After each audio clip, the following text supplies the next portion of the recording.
This is our Ware County Board of Commissioners call meeting on Wednesday, July the 17th, 2024 at 4:30 p.m. And the purpose of this meeting is to hear evidence and determine whether or not there is a cause to remove and appoint a member from the Ware County Board of Election registration. Okay, I'm gonna call this, let me do a roll call first. Mr. Burst. Present. Mr. Pope. Present. Mr. Lucas. Present. Mr. Hendricks. Here. And the chair is here. Before we do that, I'm gonna ask Mr. Burst if he would lead us in prayer. Yes. Father, in the name of Jesus, Lord, we thank you, O God, for this day, Father. We pray, God, you will bless us, O God, as we deliberate this meeting, O God. We pray that you will give us the right decision to make, O God. We pray for your guidance, O God, for your wisdom and your knowledge, O God. We pray, God, you will continue to bless this community, continue to bless the inhabitants of this community. And Lord, look upon this nation, O God. We pray, God, you will just intercede, O God, on behalf of this nation, O God. We pray, God, that you will just look upon each and every one of us. We thank you, O God, for Jesus Christ, him dying for our sins, that we might have a right to the tree of life. We ask, oh God, you just bless each and every one here today. In Jesus' name we pray. Amen. Amen. I pledge Allegiance to the flag of the United States of America and to the republic for which it stands, one nation, under God, indivisible, with liberty and justice for all. Thank you. Be seated. At this time, I'm going to turn it over to, our agenda item is presentation of the matter, the Ware County Board of Election and Registration. I'm going to turn it over to the council, and she's going to read what we're going to do.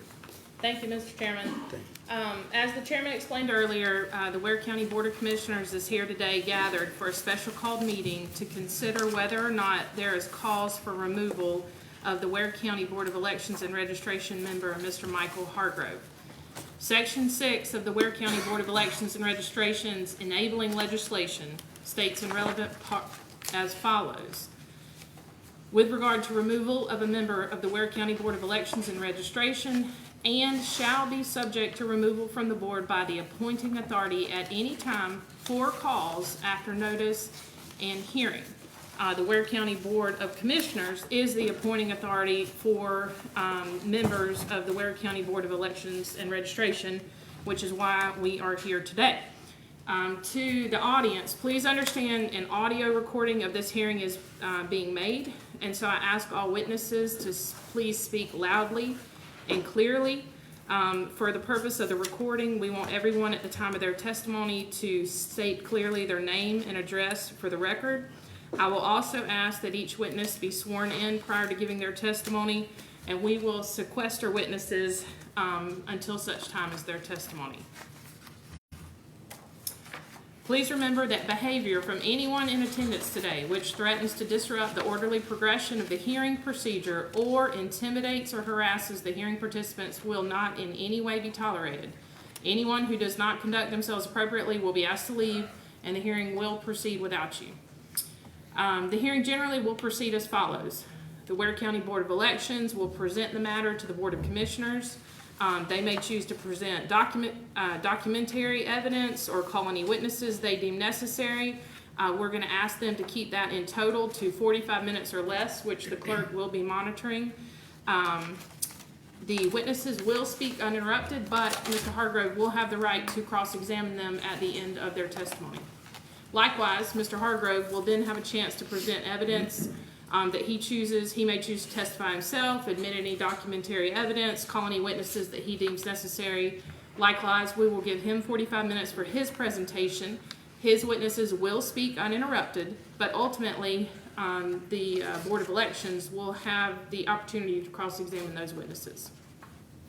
The Board of Commissioners will have the ability to ask questions of the witnesses at the end of their testimony. Your questions will not be timed. So you may ask any questions that you deem necessary to allow you to make the decision that you're here to make today. No questions are allowed from the public and audience, and no statements are allowed from the public or audience. Following all testimony, the Board of Elections and Mr. Hargrove will each be given 2 minutes for the purpose of a very brief closing statement to essentially tell the Board of Commissioners what they believe the evidence showed and what they would like the board to do. The board will deliberate here during the meeting. You will make and announce your decision, and then we will vote to adjourn.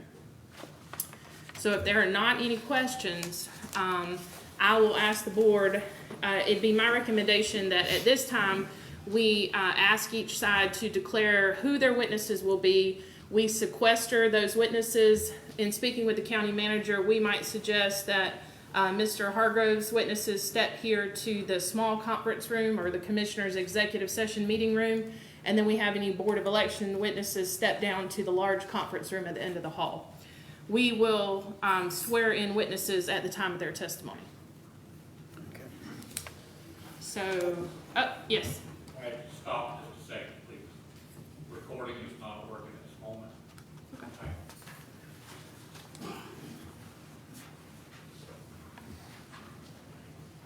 We do have two recordings. We will give Mr. Daniel a couple of minutes, but we do have two recordings going, so if we need to proceed without that second one, then we can do that.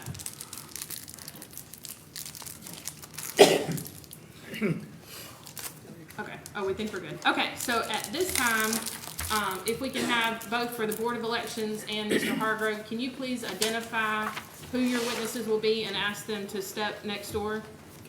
Except for yourself, of course. You will stay during the whole part. Yeah. I have no witnesses present. Okay. Timmy wants to borrow a pen. Timmy wants to borrow a pen. Okay. So do you have any witnesses you intend? It's on red. None present. Okay. So you do not intend to have any witnesses testify today? I just want to clarify that. No one's coming. Okay, thank you. All right, Board of Elections, do you have any witnesses that you'd like sequestered at this time? Yes, ma'am, I have Ms. Barbara King, Mr. Larry Katz, Deputy Sheriff Sergeant Ashley Fuller, and Supervisor of Elections Carlos Smith.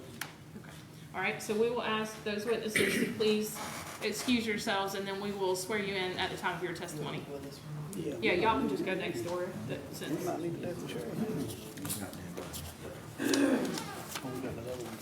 Now that we have Mr. All right. Bartlett to come up and, Yeah, Mr. Chairman, at this time, I think we've got the formalities behind us, and so we are ready to begin with the presentation of okay. evidence. Mr. Bartlett, would you come up, please, and take And Mr. Bartlett, I know you're in a bit of a unusual situation where you're probably giving personal testimony and then also as an advocate for the board itself, but just so we're on the same page, do you mind if I swear you in? Do you swear or affirm that the testimony you're about to give will be the truth, the whole truth, and nothing but the truth, so help you God? I do. Thank you. And if you will, just for formality, state your name and title for the record. My name is Danny Bartlett. Today, I'm the chairman of the Ware County Board of Elections and Registration. I reside at 4811 Carswell Avenue, Waycross, Georgia, 31503. Mr. Chairman, Commissioners, County Manager, County Clerk, and County Attorney, as well as citizens. As you've heard, my name is Danny Bartlett, and I wear many hats in my day-to-day activities. Today, I'm wearing the Chairman of the Ware County Board of Elections and Registration hat.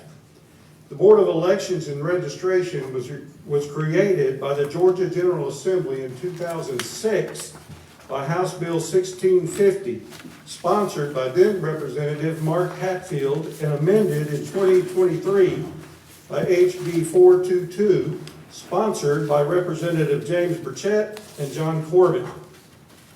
Our board is responsible for conducting elections as the election superintendent in Ware County and registering voters who reside within Ware County. The board also has the authority to oversee the supervisor of elections. The board is authorized to carry out the intents and purposes of the General Assembly as laid out in this, the Georgia Election Code annotated. The board does not make law, does not develop rules or regulations. Our sole purpose is to carry out fair and honest elections to the best of our ability. It is with this consolation that I am here today for this unpleasant business. After the board reviewed the incidents of May 14th and 15th at their election day meeting, I asked Mr. Hargrove for his resignation. He said that he did not do anything wrong and that he would not resign. The board then took a vote of no confidence and voted on a resolution to ask this board to remove Mr. Hargrove from the Board of Elections and Registration. We will now present some witnesses to the events that led us to this point, and I will be back for closing remarks. Any questions before we proceed? Okay, the first witness will be Ms. Barbara King, the poll manager at the administrative office during early voting.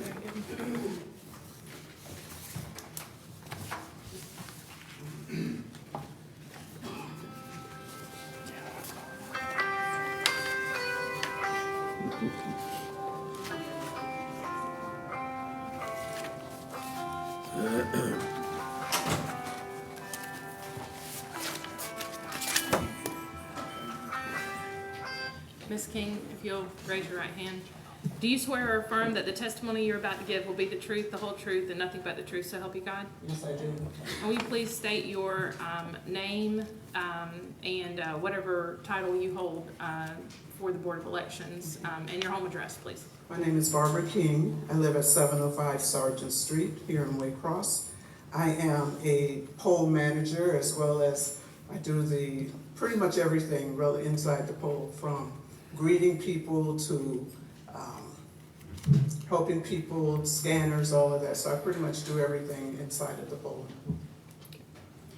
And Mr. Bartlett, however you choose to proceed here, you can certainly question your witnesses, or if you desire, they can just generally give the testimony that they're here to do. Okay, that's fine. On Wednesday, May 16th, it's probably about 4:15, Michael Hargrove came into the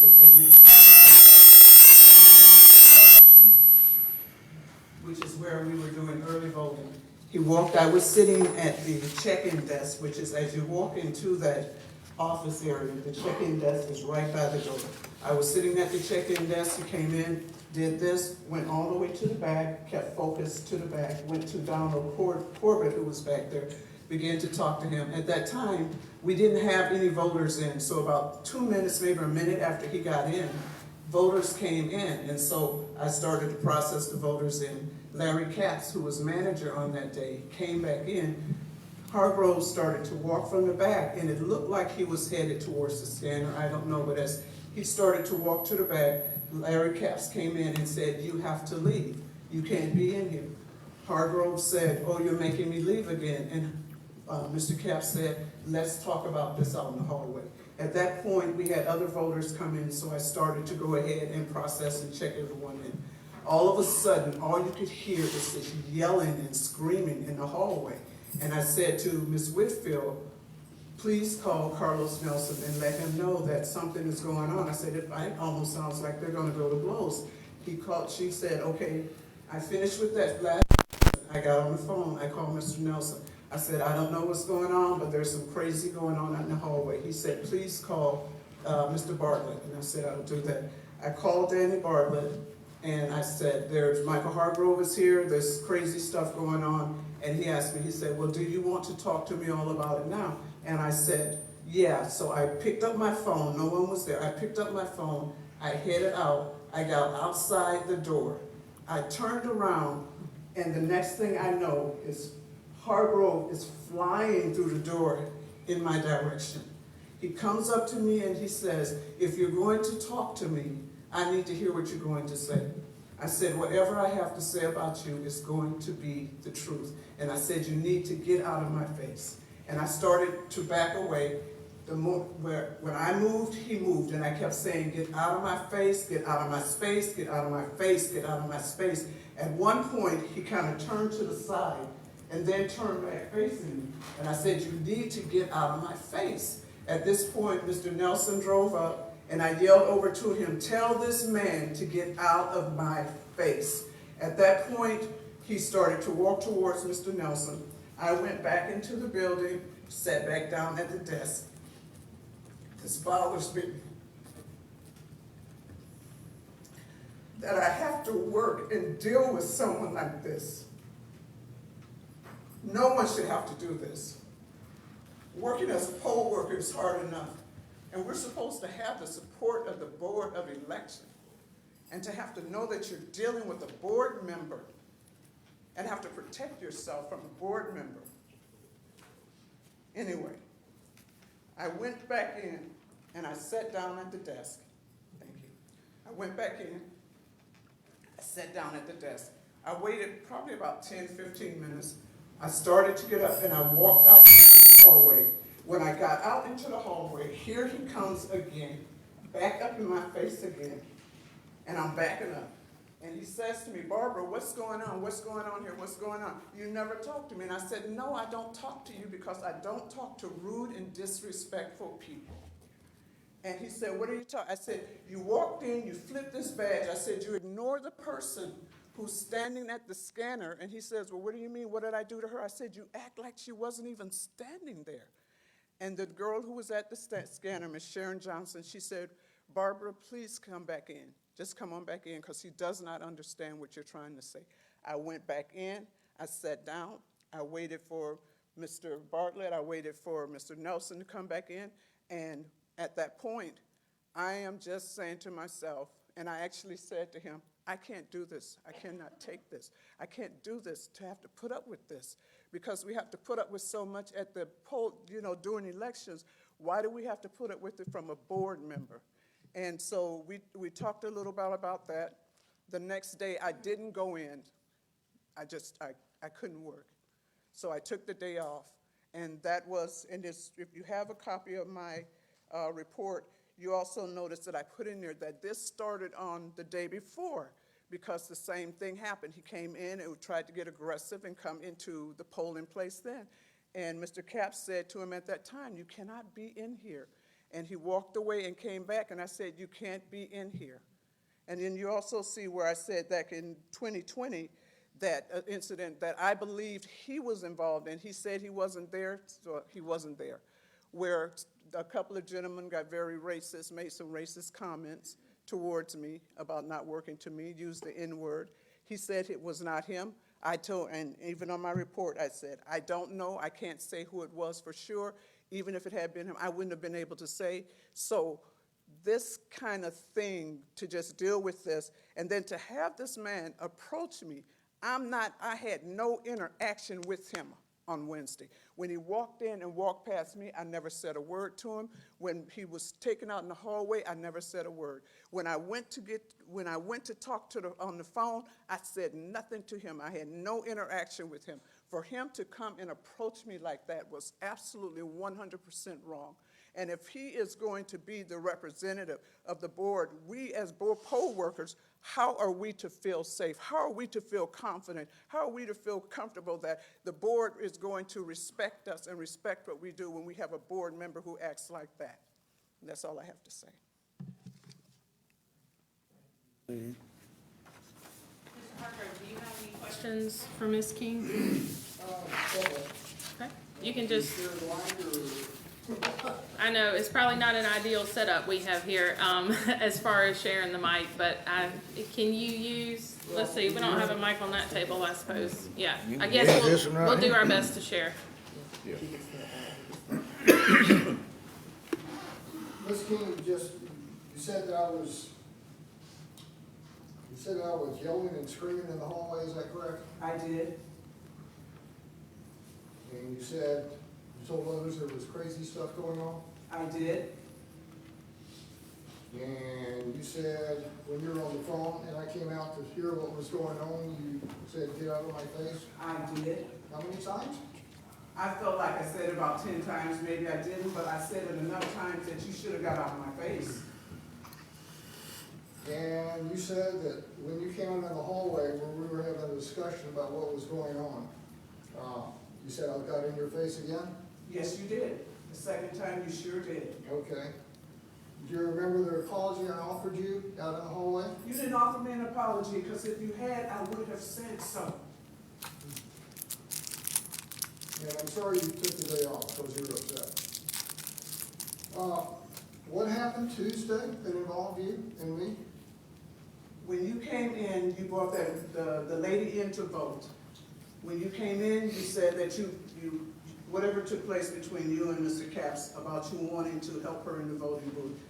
You walked back out. I was standing, I watched you come back in, and all I said to you was, you can't come in here. And you turned around and went back into the hallway. And that was all the interaction that you and I had on Tuesday. Okay. So, I was told in the board meeting on the 21st of May that by Ms. Gaines, Solomon Gaines, please. Solomon Gaines, please, that I was involved in calling you a nigger. You said that too easily. Well, I think the word was N-word, but what you said earlier was the other one. I said exactly what I said. I said I did not know who the person was that said it, nor did I know who the person was that agreed. That is what I also wrote down. Okay. But you have stated that I was in the Jamestown precinct, is that what? I believe that it was you. In 2020. I believe that it was you. Okay. And I understand that you've never said a word to me otherwise. Otherwise, I don't, because I said what I said. You're rude and disrespectful. You said the N-word so quickly here that just makes me wonder about you. Why would you wonder? I'm trying to. Because you repeat came what out of said. your mouth so quickly. Okay, that's fine. All right, thank you. Now, for the board, do you have any questions for Ms. King before she's excused? Yes, I have a couple of questions. Go ahead, I Commissioner appreciate Burns. you being here, Ms. King. Yes, sir. And how long have you been working for the Board of Election? Since 2016. 2016, so you've been there, what, about 8 years? Yes, sir. So in other words, you're not a novice. You know what you're supposed to be doing. You know how things are supposed to be conducted. Yes, sir. And you know how board members are supposed to, what their limitations are, Yes, sir. okay? And you stated that Mr. Capps, whenever he came in on this particular day, Mr. Hargrove indicated that you're gonna do this to me again, you're gonna put me out again. Yes, sir. So in other words, that implies to me that he had done that before, Yes. okay? So when Mr. Hargrove approached you or come up behind you, did you feel intimidated by him or did you feel threatened by him in any manner? Initially, I did, because already he was, I could hear the yelling and screaming in the hallway. So already I knew he was wired. So to see him come up, the first thing that came in my mind is what's getting ready to happen. Okay. So yeah, And your position is as a poll manager, right? yes, Okay. Thank you. you're welcome. Anybody else? Any other questions for Ms. King? Thank you, Ms. King, for your testimony. You may be excused. You're welcome to stay in the audience or proceed about your day, whatever your preference. If I may, just before we move forward, I do want to clarify that, I think maybe we can all agree that in society today, there are certain words that may be deemed similar to a curse word or a cuss word. And of course, we have a level of decorum here that we expect. And so I just would ask, when we're referencing any sort of word that, may be determined a curse word or a cuss word or something similar in taste, that we reference that word, such as the N word or the F word, instead of saying the actual word in this decorum. So thank you all for that. Thank you, All right, Madam go ahead. Attorney. The next witness will be Mr. Robert Capps.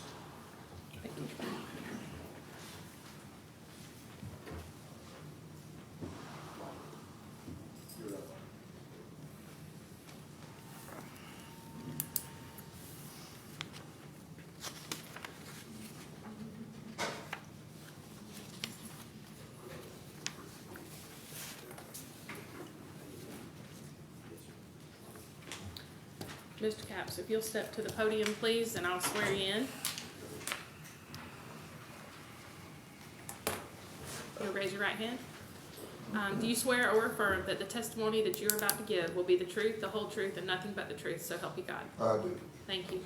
Will you please state your name, your address, and then your role with the Board of Elections, please? My name is Larry Capps, 2007 Nola Street, Waycross, 31501. I'm a poll manager with the Board of Elections. And now you generally have the opportunity to, advise the board as to any testimony that you'd like to give relevant to the issue that we're here to determine today. Okay, this actually started the day before on May 14th, when Mr. Hargrove came in with a lady to vote. And, I was working a poll pad. She registered in, and he started to follow her to the booth, and I said, you can't do that. And he said, well, I'm a poll manager, I'm on the board. And I said, it make any difference, you can't go to the booth with anybody unless she's, I asked him, I said, does she have a complete understanding of the English language? Yes. Is she crippled or handicapped? No. Then you can't go in with her. You need to step out in the hall. Well, he finally did. The next day, I was out in the hall, or going to the bathroom, and I came back, and he was at the far end of the voters area. I saw him. I was standing at the door. I motioned him to come back, and he walked over and he said, "Are you throwing me out again?" I said, "Yes." And he said, "I'm on the board. I can be in here." I told him, I said, "Please read the sign." I don't know if y'all have one or not. Yeah. Only voters, poll workers, poll watchers can be in there. I'm on the board, I can be in there. He told me, said, "You're not properly trained, you don't know what you're talking about." I said, "The only thing I can go by is what the sign says. You can't be in there." And I've been doing this a long time. I've worked the poll from Bickley to Emerson Park to here to the stadium to the auditorium. And I've had many, many board members come in, and they always knock on the door or get my attention. I've seen Mr. Bartlett there. I've seen Dr. Brown. There he is. All of them will come in, they'll stick their head in the door, they'll motion for me, or can I come in? And it's always, he can go in, but it's a courtesy. He kept insisting that I didn't know what I was talking about. And he said, "Well, I'll get the book and show you." So he left, went out to get his book, and he came back in, had it open, and we have a table set up, and we have a poll worker there that directs people where to go, have their photo ID ready, and it also on the table has the ballots, the early ballots that you can read to see what you want to vote for. And this time there was a lot of them to look at. And he comes back in with his book, and he's holding it, and I keep show it to me.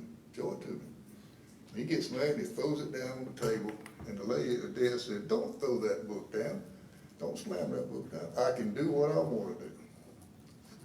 So he gets on the phone, and I don't know who he's talking to, but I'm standing behind him, and he turns around, and we have these tags, and he grabs my tag.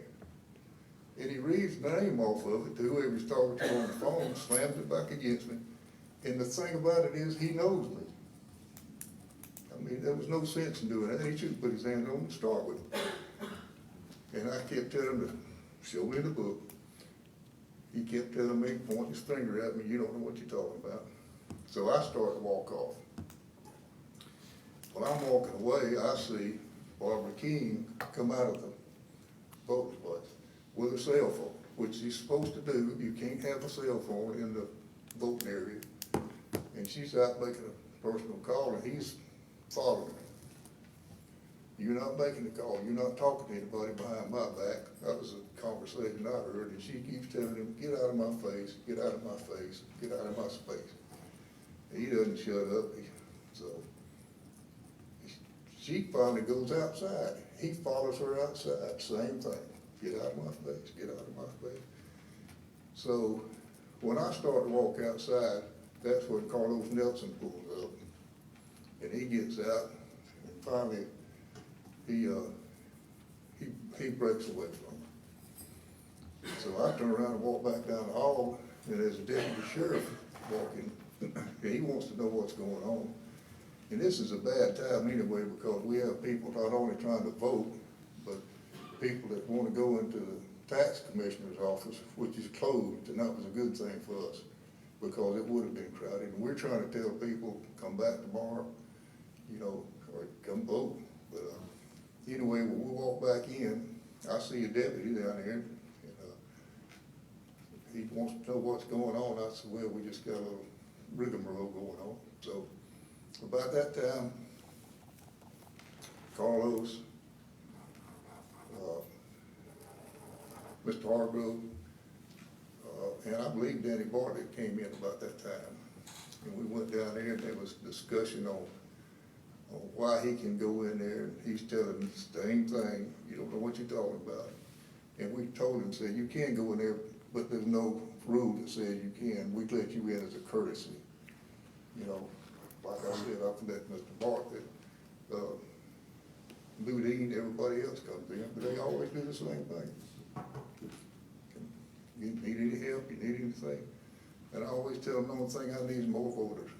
So, but anyway, that was, he had some discussion with a policeman, with Danny Bartlett, and that's really, you know, the only thing I can add. Questions? And Mr. Capps, before, we have a bit of a awkward situation where we need to share the microphone. So if Mr. Hargrove does have any questions for you, I'll just ask that you share the microphone to ask any questions. Do you have any questions for Mr. Capps?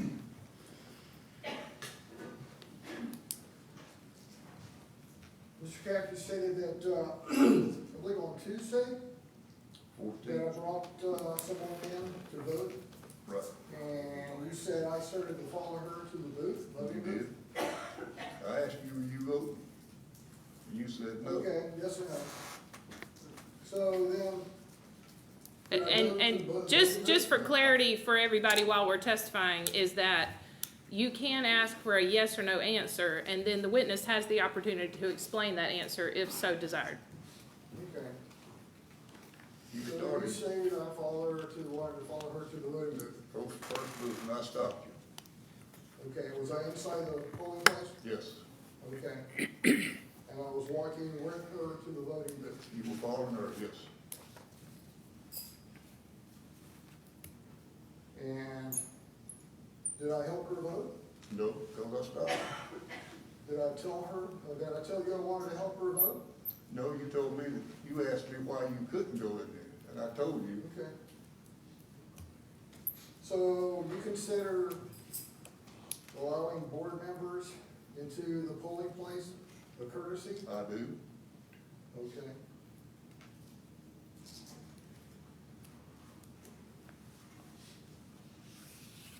And you claimed I was following Barbara King inside the... No, sir. I said she came out. As far as I know, you were still standing over there next to that table. I mean, I turned my back to y'all. Okay. So you said I was following her out, or you thought I was following her out? Well, when she came out, you were behind her. Okay. And you heard her say what? Get out of my space, get out of my face. And you kept pointing to her. Well, I followed her out of the building. No, while you followed her into the hall, when you went outside the building, you followed her outside the building too. Okay, all right. Thank you. Board members, do you have any questions for Mr. Capps before he's released? Yes, I have some. Commissioner Burke? Appreciate you coming, Mr. Capps. Appreciate what you do. How long have you been doing this type of call? I don't really know, 7 or 8 years, I guess. I've been around for a while. 7 or 8 years? Yeah.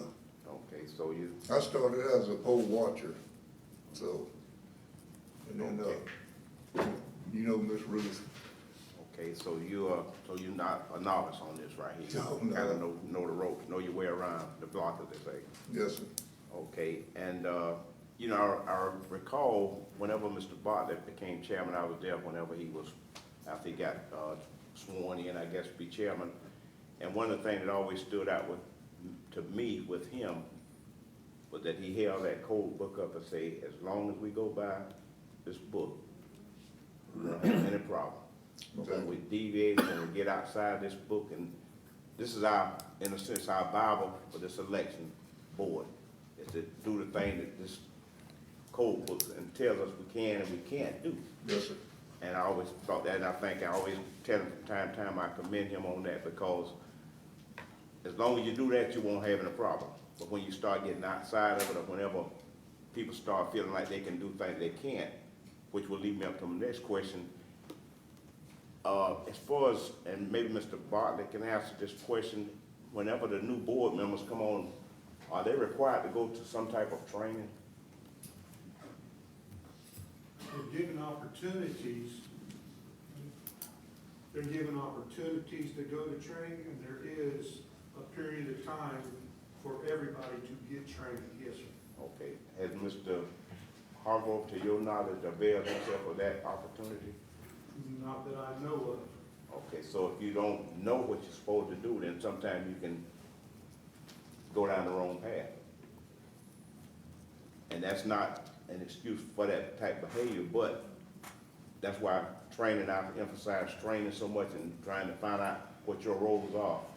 Then you won't be, because this is why I think we're here today. And, you know, I want to say this right here, that not just in Ware County, it's unfortunate this has come to us here in Ware County, but all over this nation, poll workers are being subjected to a lot of unnecessary, undue intimidation, threats of violence, trying to be brought. And this is why right now we're having a problem, I think, trying to get poll workers in Ware County. If people watching this and see this type of behavior going on, I think they would be kind of naive to think, well, if I go there, it's not gonna happen to me. And this is something that we got to try to nip. And it's unfortunate it's come to Ware County, but if people see this again, and repeat myself, they're not gonna wanna do it. And right now, I call us from time to time, you're trying to do everything you can to try to recruit people, and they're just not gonna come, and I wouldn't come. So I think we need to really keep that in mind about when we get ready to make a decision today, that we don't want to seem like we're catering to this type of behavior. So again, Mr. Capps, I appreciate you, what you're doing, and that's all I have. Mr. Capps, Yes, sir. did he grab your name badge? Yeah, and same where I'm grabbed wearing it? it. Yeah, he grabbed it. And, you know, Not his, showing you his, he grabbed yours. he grabbed mine. And the thing about it is, he knows me. Why would he want to grab my name tag to get my name? So Okay. that kind of made me mad, but anyway. That's all the question about. Any more? If there's no other questions for Mr. Capps, then he may be excused. You may join the audience, sir, or you may go about your day, whatever your pleasure. Thank you for your time. All right, next witness. The Sergeant Ashley Fuller from the Ware County Sheriff's Office.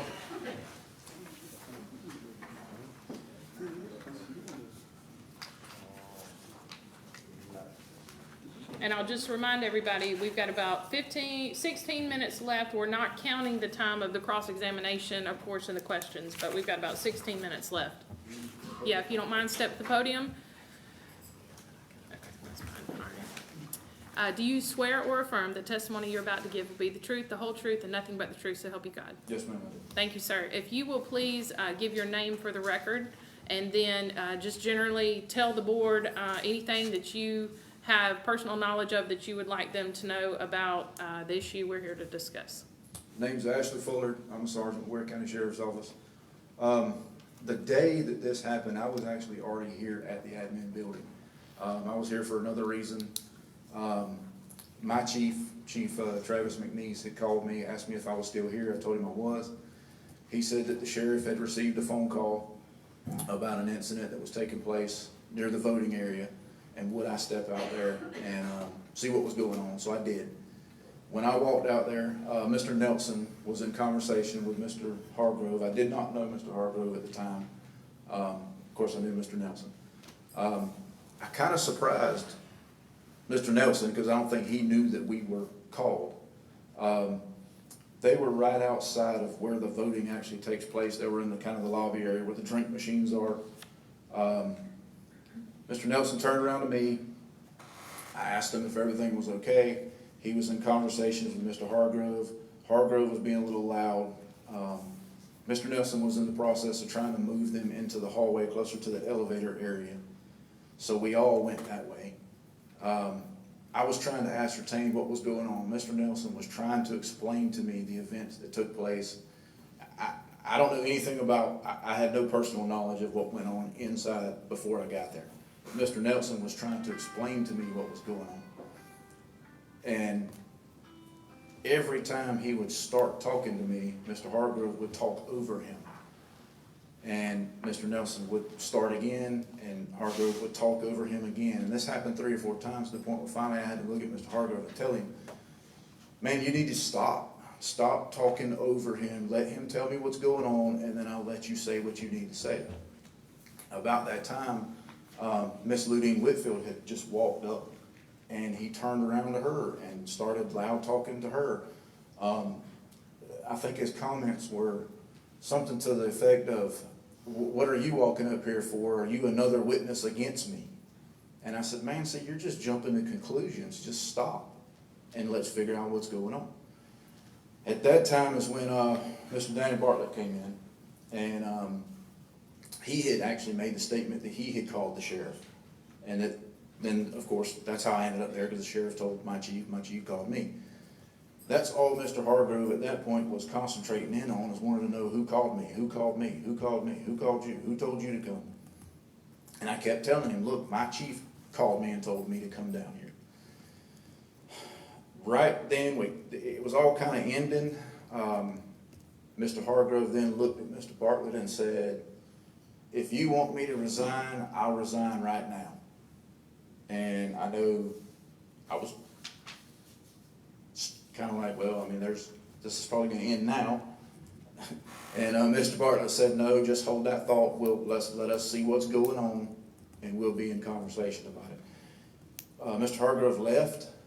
I went back to talking with the other deputy that was there handling the other issue we were there for.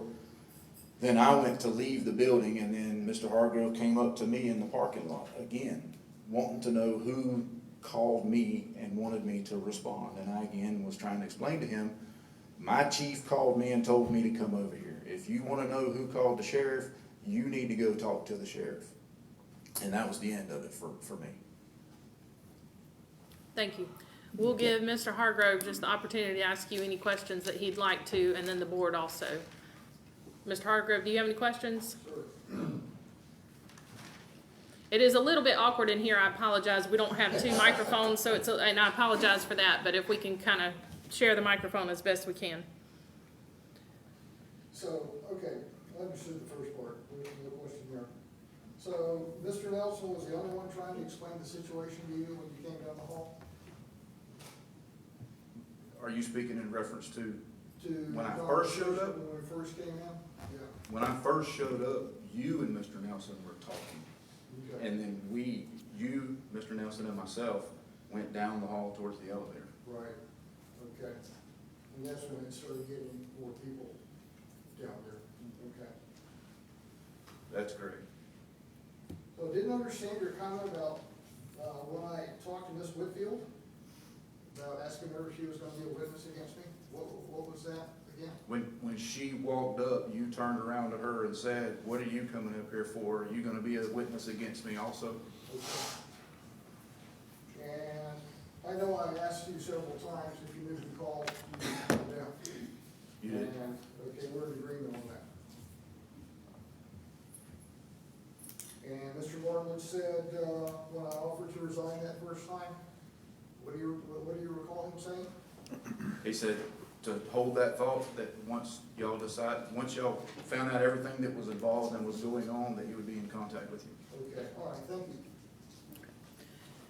you. Does the board have any questions for the sergeant? You got it? Yes, I got it. You got one? You can go ahead, Commissioner. Okay, yeah, Mr. Fuller? Yes, sir. Okay, appreciate your service and all. Thank you. You said Mr. Hargrove, whenever he was talking with Mr. Nelson, that Mr. Nelson pretty much couldn't get a word in edgewise. You didn't say that, but what I'm saying is he kept talking over him. Yes, sir. Okay, so basically like, for lack of a better term, trying to dominate the conversation. That would be a perfect way to describe it. I was gonna say trying to bully the conversation, but Okay, well, I wanted to say that, but Yes, I refrained from saying it. Okay, okay, and you mentioned about the resigning, which I think was the right thing for Mr. Bartlett to say, hey, you know, right then on the spot, no, because he's a person that tried to do things by the book. And that one thing so I think that was the right move on that. And one of the things I couldn't understand is that you said that he kept inquiring about, he was more concerned about who called you. yes, sir. And even after he found out that, you know, you said that I guess your superior officer, or whatever, called you, but then, and correct me if I'm wrong, didn't Mr. Bartlett come up and let them know that he was the one that called the sheriff? Once Mr. Bartlett got there, He called, he made the comment that he called the sheriff. and he made that in presence of Mr. Hargrove? Yes, sir. It was Mr. Bartlett, myself, Mr. Nelson, Mr. Hargrove, and then Alan Dowling, who works with us as a deputy, had came up at the end of that. He was Okay. dealing with something else. So he did this while you all were right there Yes, together? sir. But then this is something else that puzzled me. After Mr. Bartlett let you all know that he was the one that called and he heard him, you went out to the parking lot. He came out there and still was inquiring as to who Yes, sir. called. I mean, so that's the part that puzzles me. I mean, why is it you keep the person that said they called, but it's like you don't want that, you want it to be somebody else that called or something? Yes, sir. At the time, I did not know who called. All I knew was that my chief told me to Right. go down there, so that's what I did. It wasn't until Mr. Bartlett got there and he made the comment in front of me is when I said, okay, well, this is who called the sheriff then. That was made in front of Mr. Hargrove. Right, but then he still asked you And then about he it. still asked me again in the parking lot. Okay, well, that's just puzzling to me. That's all I have. Okay, got anything? Yes, sir. Sergeant, first of all, thanks for your service, thanks for working for the county. How long have you been in law enforcement? 28 years. 28 years. And stepping in between and getting in between people that have conflict, one side or the other, you're kind of used to after 28 years? Unfortunately, yes, sir. Okay. And like most of us that's wore the uniform for as long as you have, you pretty much can recite a conversation and actually take notes the next day on what you had happened. Yes, sir. According to the test, the way we were tested the old way. Yes, sir. That's it for me. No. Anybody else? Thank you again, Sarge, for your service. Thank you. Thank you. Sergeant, thank you for your time. You're certainly welcome to stay or to go about your day, whatever your preference. Thank you. All right, I misspoke last time. I apologize. There was a little bit more time left because we had not stopped when the cross-examination was occurring, so that was my fault. But we have that remedied now. So, next witness. Is this the next and final witness? Next and final, Supervisor of Elections, Carlos Nelson. All right, thank you.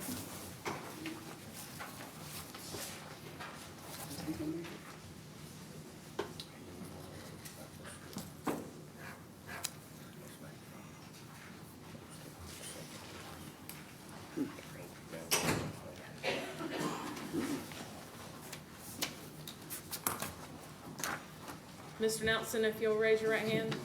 Do you swear or affirm that the testimony you're about to give will be the truth, the whole truth, and nothing but the truth, so help you God? I do. Will you please state your name, your current role with the Board of Elections and Registration? Okay, Carlos Nelson, I'm Supervisor of Elections, Board of Elections and Registration. Thank you. And then just generally, if you will tell the board, any information, personal information that you have about, the topic that we're here to discuss today. Okay, yes, ma'am. Mr. Chairman, Commissioners, I'll try to keep it brief. On the 15th, the day in question, I received a call from the chairman that said there was an incident or something going on over here at this admin building, polling site. I called Ms. King, couldn't reach her, got in my car. She called me right back, and I said, I'm on the way. I said, call Mr. Chairman. I said, I'll be over there in a minute. Okay, so pull up in the corner, in the back, and I get out, and I see Miss King walking out, and Mr. Hargrove was right on the heels. And when I got out of the car, I could hear Miss King says, back up, something on that line, get out of my face. So as I was coming up, Mr. Hargrove turned to me, and it was kind of, I wouldn't say inappropriate, but I guess you could. He turns to me and he says, you need to talk to your girl. I'm like, okay. So I said, well, let's go inside. So we went into on that day, the tax commissioner had training, so they were closed. So we went into the hallway right there and tried to talk, and he said that, he told me, that he was put out. He's a board member, he's allowed to be in there. By that time, Mr. Capps came out, he explained, what had happened also, and he kept pointing to the inside of the voting area that says, the sign that says only poll workers, poll watchers, and active voters are allowed. And then Mr.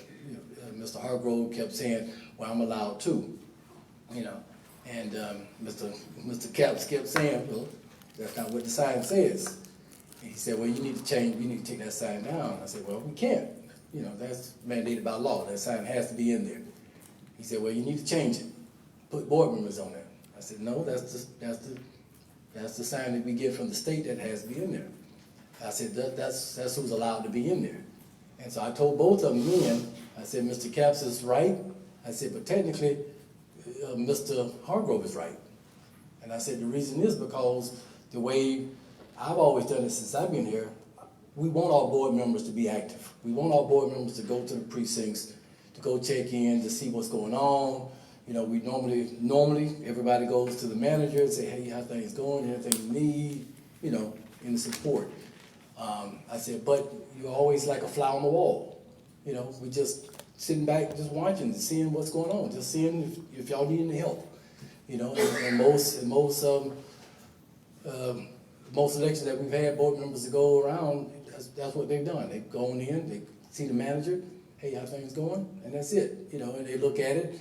They may stay in the doorway. They may go inside and just talk to the manager and just show support for the process. So we kept it kept going back and forth. We were getting louder and louder.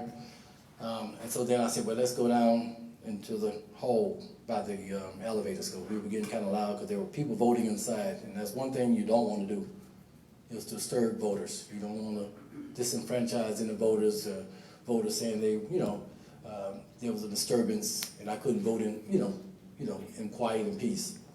And by that time, we saw the deputy. He's coming down the hall, and I'm looking weird, like, were we too loud?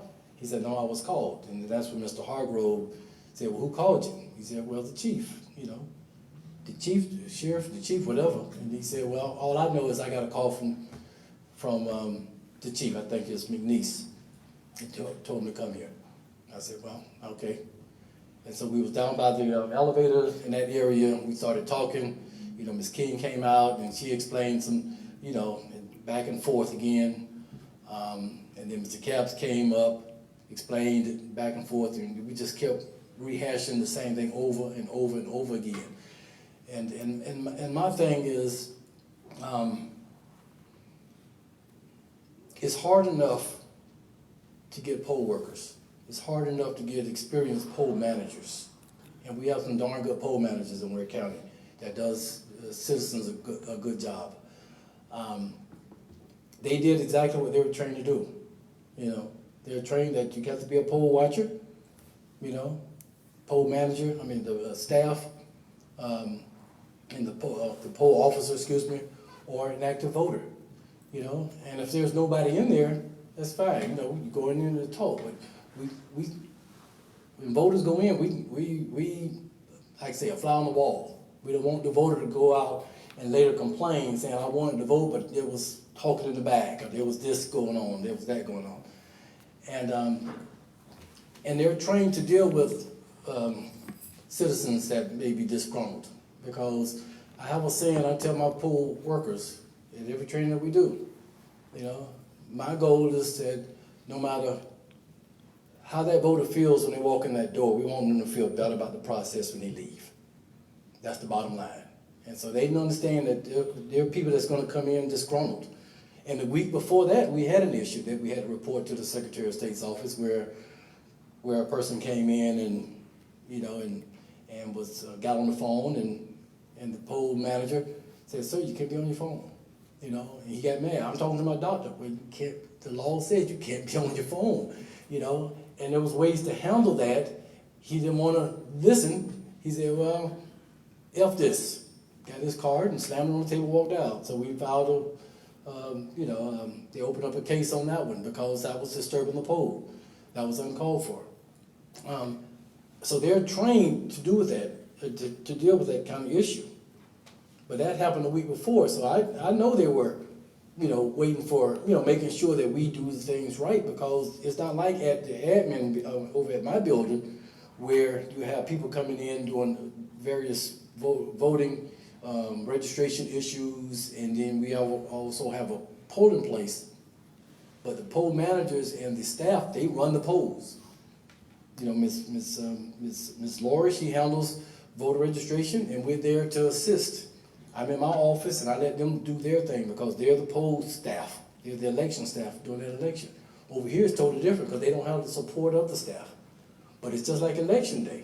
We expect our poll managers to, like a school system. The principal is in charge of the school. The poll manager is in charge of that polling precinct. And if they have any issues, they know to call us. You know, if they can't reach me, they'll call Lori. You know, I think all of them have Mr. Barton's number. There are certain ways to handle situations, and I think the situation was handled wrong, and it was kind of embarrassing. There were voters in the area voting, and honestly, if somebody would have complained and saying they were disturbed and they couldn't vote in peace and they couldn't vote the way they wanted to vote because of disturbance, that could have been an issue. And so that's why I was out the door. Let's go down the hallway. Let's make sure that they can't hear anything we're saying to distract them from voting. And so that's all I have. Taking questions? Yes, so we will give Mr. Hargrove the opportunity to ask you any questions he'd like to. We have a little bit of an awkward setup. I apologize for that, but we're kind of sharing the microphone. So, Mr. Hargrove, do you have any questions for Mr. Nelson? Just one. Mr. Nelson, in the hallway discussion, and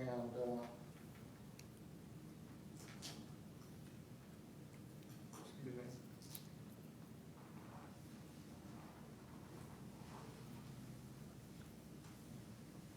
How many times did you tell us that board members were allowed in the poll room? In the hallway or just In the polling place? How many times I've told you? Say During that in the hallway? That day and during the board meeting. Well, during that day, I said technically, both of y'all were right. Mr. Capps was right that only those identified people there. But like I just testified, we encourage our board members to be active in the process. But like I said, we're flies on the wall, and at that day we were disturbing the process. And I was a little concerned for Ms. King because she, you know, because being, I hate to say it like this, excuse me, for all the ladies in the room, but being a female, I don't want her to feel intimidated or harassed or whatever. And so, you know, what I saw when I pulled up, that was a little unnerving to me because, you know, I heard her say, you know, get out of my face or back up, you know, whatever like that. I'm on the phone and, you know, you were right there on the heels and then you didn't back off until I came up and that's when you said, you know, you need to get your girl, you know. And so, yes, we want our board members to be active. We want them to go to the precincts. You know, we want them to help solve problems. And we've had a situation one time at the auditorium where Mr. Chairman and Dr. Brown, I couldn't go, and they went over there and they worked on this problem because that's their role. But it wasn't you know, it wasn't nothing that was agitating the system in a sense. All right, so back to the question. How many times did you tell us that board members were allowed to go into polling places? That day, I said, y'all Yeah, both, that day. yeah, y'all both, How many times? That's all I'm I asking. don't know how many times, Okay. you know, I can't tell you. I did mention it that day, yes. Mr. Nelson, before you take his seat, just, does the Board of Commissioners have any questions for, the election supervisor? I have a couple. Y'all have anything? I'd like to ask you one thing, dude. Is it in the rule book about them not being in the polling places? Is that in the rule book? Do they know that? Each one, the board members or the Yeah, staff? the board members. Are they not supposed to be in there, like the sign says? No, it's not a. Or is that sign wrong? No, the sign is correct. The law, and I think we put it in the package at the back where the code is. The code specifically identifies who's allowed to be in the area. That's codified in state law, okay? Which is the poll workers, okay? Poll officials, poll watchers are allowed to have their space to watch the process, and an active voter. If you're not an active voter, you cannot be in that enclosed space. You can be at the doorway and looking inside. You just can't be inside the place, inside the enclosed place where the voting is happening. So that's in the law, and that's in the back of your package. I included that just so, you know, I didn't have to reference it in the code book. But we ask our board members, some counties, I guess, do a little bit differently. You know, they strictly by the book. It's almost like a principal of a school, and you get a board member like yourself going out if you was a school board member. You don't just walk in the school and just go to a classroom, you know, and, you know, I'm going to just sit there. You stop by the office first. You stop by and you let the principal know, hey, I'm going to go blah, blah, blah. That's all we've ever asked, and that's all the board members have always done. This is the first time in my 4 years that we've ever had a board member that go in and say, I'm a board member in a sense. I'm here and I'm just do what I want to do. I'm not saying he did what he wanted to do. What I'm saying is they always introduce themselves. They come in and say, hey, how things going? You know, who's the manager? You know, and they introduce themselves to the manager, how things going. Is anything y'all need from us? We're here to support you. We're here to help you. You know, it's not a situation of I'm a board member and I'm coming in and y'all got to open the doors. You know, and it wasn't the situation that the whole situation could have been resolved easily once we had gone in the hallway and we said, okay, you know, let's go ahead and, you know, back off and, you know, and understand that we don't want to disrupt the precinct. We don't want to harass or intimidate the poll workers that's in there, you know. And what they're doing is, and even in state law, when you any disturbance in a polling place that distracts the poll workers, that's an issue, okay? I mean, within the law, that's an issue because poll workers should never be distracted. Because who would have got the blame if somebody would have come in and tried to vote, and at the same time as Barbara or Mr. Capps keep running out in the hallway to try to deal with this issue, and you had people in line waiting, you know, to process their card. If that would have been a mistake made and somebody would have been allowed to vote twice or or paperwork not signed correctly, then now to come back on this office saying, hey, what's going on? You know, your people aren't doing what they're supposed to be doing. And they were trained to do this, and they did it exactly as the code book requires. And that's, you know, I wish we would have handled it totally different. You know, I really, really do, because I've always treated every board member with total respect. You know, and we want them to be involved in the process. We want them to be supportive of our poll workers, because it's hard. It is extremely hard to find poll workers and to keep poll workers, especially the good ones. Especially the good ones. Now, I did say this, and I know it's not hearsay because, you know, as we were going down the hallway, you know, the day before, I don't know if you had the testimony, the day before, Mr. Hargrove brought Miss Najee, I can't remember how to pronounce her last name, to vote. She ran for school board. And he was asked to leave then because he was inside, you know, just there as he brought her to vote. And so as we were walking down the hallway, and I said, the best of my recollection, I said, Michael, I said, you know, with what happened yesterday, and that was the day before, I said, I know you came back just to prove a point. And he admitted it. You know, and I expect that to come from regular citizens. I expect that to come from people that's trying to fight the system or trying to find, you know, but board members should not be trying to stretch the system to where we make mistakes and then we causing a problem on the Board of Elections or the county. Okay, anybody else? So you're alluding to the fact that board members can go and come in the polling places under the right conditions, and what caused this was probably, sounds like, Mr. Hargrove's attitude at the time that he was in there?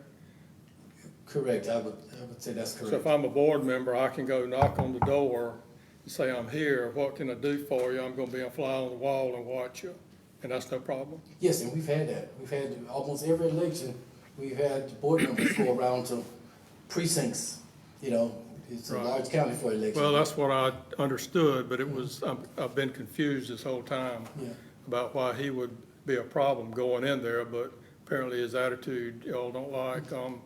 Another question, poll workers, I see your ad in the paper that poll workers have to be trained, go through training. And Mr. Burris asked a question of Danny, or board members trained, and he said, well, we didn't get a definite answer. Is there a requirement for training for board members at a certain time they have to have training, or they just left it up to them to be trained? Well, in the law, it says that the board, the superintendent, that's the board, with the chairman, should attend, at least one board member should attend every training that we have. I mean, the statewide training, you know. But what we've done here, I've always invited two, you know. So there's no requirement to be trained? For the board to be trained, because they know that most counties cannot afford to send, 5 board members every time you have a training. But in the law, and I don't have that in front of me, it says that board members, the board should send one person to every one of the state trainings, okay? And so the last training that we had was in Athens. Now, we didn't have one this year because this is a presidential. You never have one during presidential year because we don't have the time to get away for a whole week.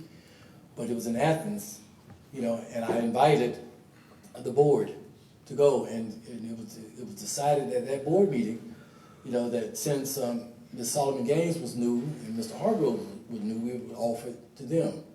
Ms. Solomon Gaines agreed to go. The year before, Mr. Bartlett went and Ms. Ludine went, okay? And so at that meeting, they talk about roles and responsibilities of board members, looking for intimidation and harassment of poll workers and how to counter those things. So, the board was represented at the meeting. And what's asked of the board that attends the meetings is to come back and bring information, because we can't afford to spend $1,000 or $1,500 per person. We're talking about 5 board members going there every time we turn around and go to Savannah or go to Athens. So a board member will go to state training, and then the concept is to come back and have in-house training on what they learned. To share the information. Has that been done? Is everybody up to speed? Is that constant? Is that a program or just hit and miss, or? Well, ever since I've been here, we've always had at least one. This is the first time we only had one. We normally have 2 board members go to every one of the trainers. But do they come Mr. Hargrove in-house and did not let you train? go. Do they come in-house and train? Well, at the Those board two? meeting, and if I recall, I don't have those minutes with me. Right. But in the board meeting, Miss Solomon Gaines, she came back. She probably spent 20 minutes to talk about what was discussed during that meeting, you know, and some of the things that that was brought up. So over a period of time, all the board members will be exposed to most of the information coming from the state? Yes, Okay. yes. My other question is, Mr. Hargrove's changed in the way he's thinking? Is he, you think he can move forward without this kind of action, or you think it'll change? I don't know. Is anything changed? Has he said, look, I messed up, I'm with the program? Is something like that happen? Well, he's never said that. I mean, even to the last time he brought this up, even at the board meeting, even though we showed in the law where it's only the poll workers and staff and watchers, even in the meeting, he said, well, I still think it's a failure of training. It's not a failure of training. They did exactly what we want them to do. And I told Mr. Chairman, on this issue and others, I would rather for the board to be a little tighter on some of these rules versus a little bit loose, and all of a sudden you having people complain to the state election board that we're allowing people to come in, or the state investigator come in, and they say, well, what's people around? I would rather for you to be a little tighter, versus be a little loose, because we can do 99 things right in elections. You do that one thing wrong, and we all know this, it blows up into colossal failure. And so the board members, not the board, but the staff and the poll workers have really worked hard on trying to make sure that they, they've turned candidates away that comes in the building and use the bathroom after they vote. No, you can't come in. I just got to use the bathroom. I'm sorry, you cannot come in. The bathroom is in this little voting area. You can't come in. And so they are tight on it. They don't say, well, just sneak on in. Just nope. Because as soon as you do that, somebody's going to see it and complain and get all Thank you. Mr. Chairman, I got. Go ahead. First of all, Mr. Nelson, appreciate your role as an election supervisor. I think you've been doing a yeoman's job over there. How long you been in that position? 4 years as of February. Okay. And you come in at a time when there was a lot of stuff was going on, and I think that between you and the board, y'all kind of weathered the storm and, come out on top. And I think that's to be commended.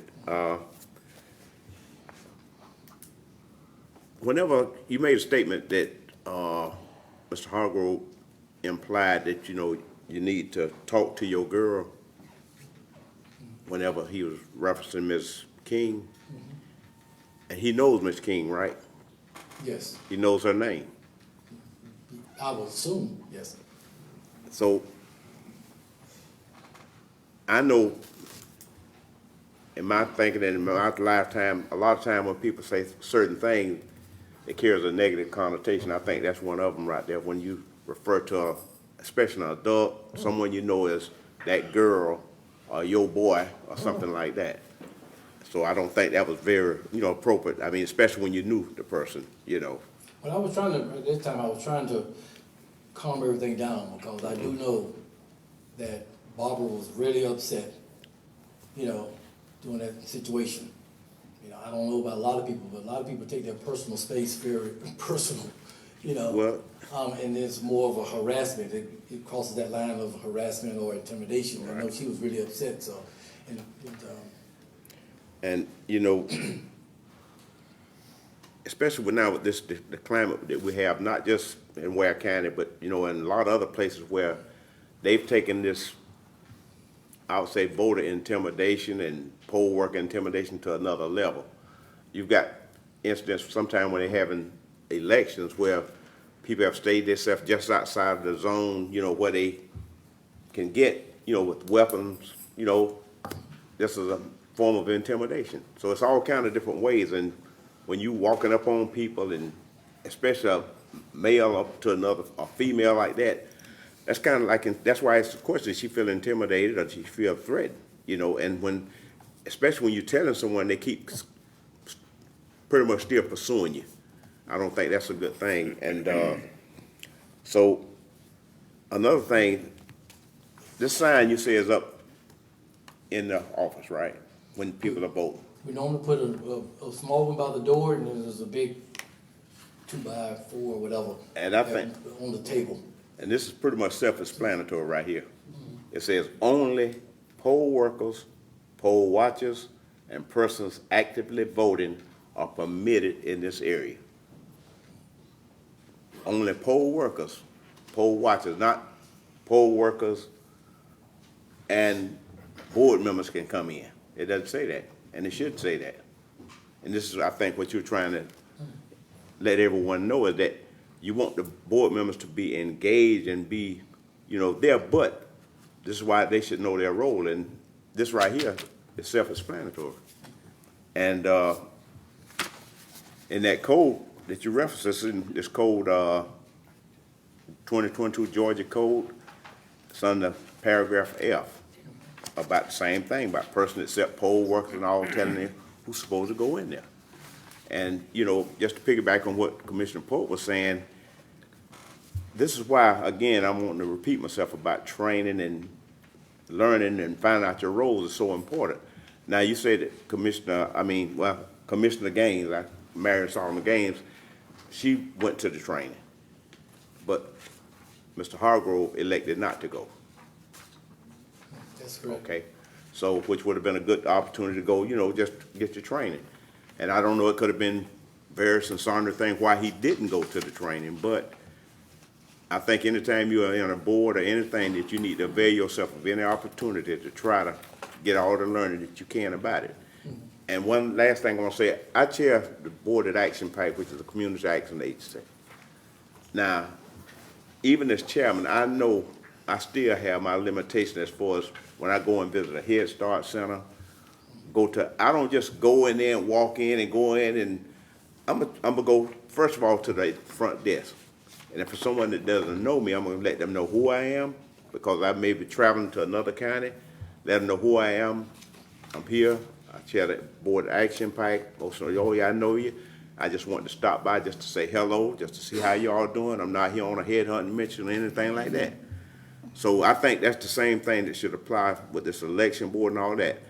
They're there to try to help, to try to, you know, facilitate anything that people may need.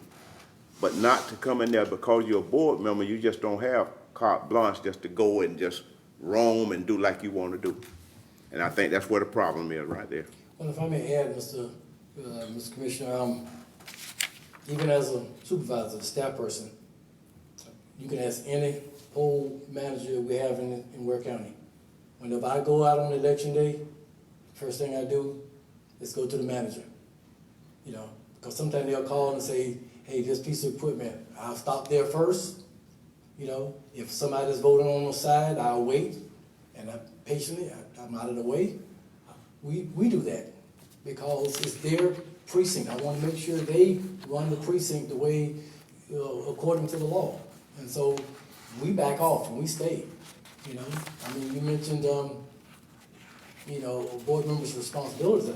You know, the day before, on the 14th, whenever Mr. Hargrove first went there to assist, to take Ms. Najee there to vote, right after that, Ms. Solomon Gaines, she goes over to check and see how things going, for no reason. You know what she did?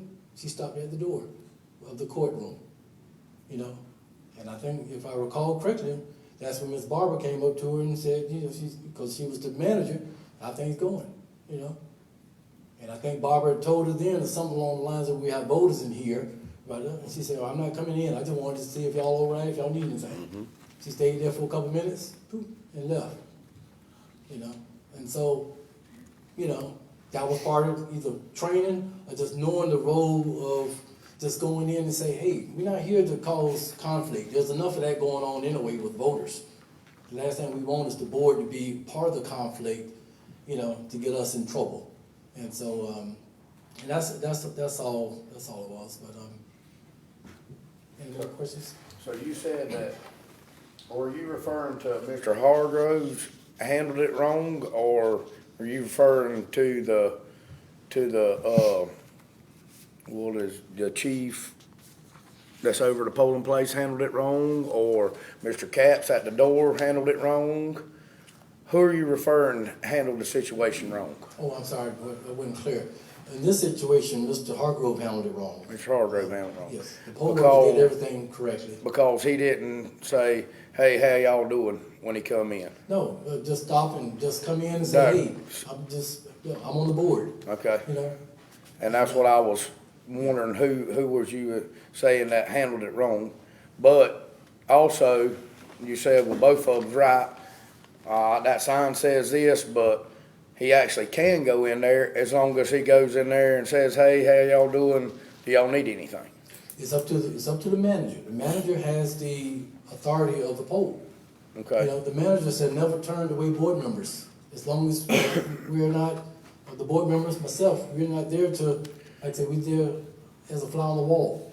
And so, I think even in the code, I think in the next sentence, it tells you that the board members has the authority. Okay. You know, to handle that polling precinct. And that's why I mean it was handled wrong. It could have been handled totally different after he was denied entry, you know, to say, hey, what's going on? You know, he could have called Mr. Bartlett, you know, could have called myself to say, I'm over here just to check stuff out. Just to check stuff out. But it wasn't done. But even with that, and well, I appreciate what Commissioner Salmon said there, but even with that, it's still, whenever that board member comes, if someone is in there voting, that changes the whole dynamics of it. They can't go back in there while someone is voting. It should, yes. Right. And even when I go into a polling, I Right. stay away from the voters. I'm nowhere near where they register, you know, where they check in, where they're voting. I'm not near. You could be sitting over in the corner though, Yeah. that'd be totally fine, just not in a cubicle area where the voter is It's at. almost like where the poll watchers are. That's right. You know, and if you want to look at the machines, I wait until the voters leave that area. If I want to, even when I want to check how many voters on the scanner, I ask the scanner person, you know, how many voters we had today? You know, and they tell me. Or if it's the poll pad, I don't just take the poll pad and just look at it, you know. I ask them, how many check-ins we had, or how many voters we had to come in. But if the voters in there voting, I stay out of the way, because I don't want the voters to feel disenfranchised, feel like they were harassed, or, you know, their focus was taken away from their ballot, because that's when they make mistakes, and they say, oh, I didn't mean to pick this person, I meant to pick this next person, then we got to, you know, spoil ballots and start back over again. Or I voted for the wrong person because, you know, I wasn't paying attention. I was wondering what was going on in the hallway, that kind of thing. Right. Okay, I got a couple. you got another? I got a couple. Mr. Johnson, first of all, thank you for your service down there. Appreciate I it. know it's difficult sometimes dealing with the public. If I've understood everything correctly so far, it's been testified that Mr. Hargrove has not been to the state allocated training yet, That's correct. but he is a sitting board member. That's correct. And how long has he been a board member? A little over a year, because Year and a half. about a year and a half, I think that was when the law passed back, 2 years. about nearly 2 years. Okay. 2 years. I've got a couple things here that caught my eye when I was reading through this law. I just want to read you a couple of things. And this is under Section 1, Bill to be entitled an act. This is House Bill 1650. It says in Section 1, pursuant to subsection B of Code Section 21-2-40 of the OCGA Official Code of Georgia annotated, there is created the Board of Elections and Registration of Ware County, hereinafter referred to as a quote-unquote the board. The board shall have the powers, duties, and responsibilities of the superintendent of the elections of Ware County under Chapter 2, Title 21 of the Official Code of Georgia annotated. The Georgia Election Code presently being exercised by the Ware County Board of Elections, and the powers, duties, and responsibilities of the board and registrars of Ware County under Chapter 2 of Title 21 OCGA, Georgia Election Code. Okay? So if I'm reading this and interpreting this correctly, the Board of Elections has the same authority and power as you. I'm If the I'm in, staff person, You would be I'm the top super- board of this commission. you would be the superintendent, if I'm reading this No, correctly. the board is the superintendent. in Ware Okay. County, And I'm the supervisor. Okay, but if I'm understanding this correctly, the board members have the same authority as the person that runs the board. Is that correct? Well, they've given the day-to-day operations to run their elections to the supervisor. But they have the same. What I'm reading and understanding understand. is that the board shall have the board. It didn't say this person or that person or the other, it says the board, which is plural. It's everybody on the board. It's like this board here. Yes. Okay. The board shall have the powers, duties, and responsibilities of the superintendent of elections of Ware County. Yes, the superintendent is the board. Okay. Okay, the superintendent, who is the chairman, technically, is the superintendent for Ware County. I'm the supervisor, All right. employed by the board. And like I said, we've already cleared that he has not been to training. Yes. Okay. Also, another thing I pulled out, subsection 3, 25 and 26, all appointments of the board shall be promptly certified to the clerk of the Superior Court of Ware County. Has that been done? Yes. Okay.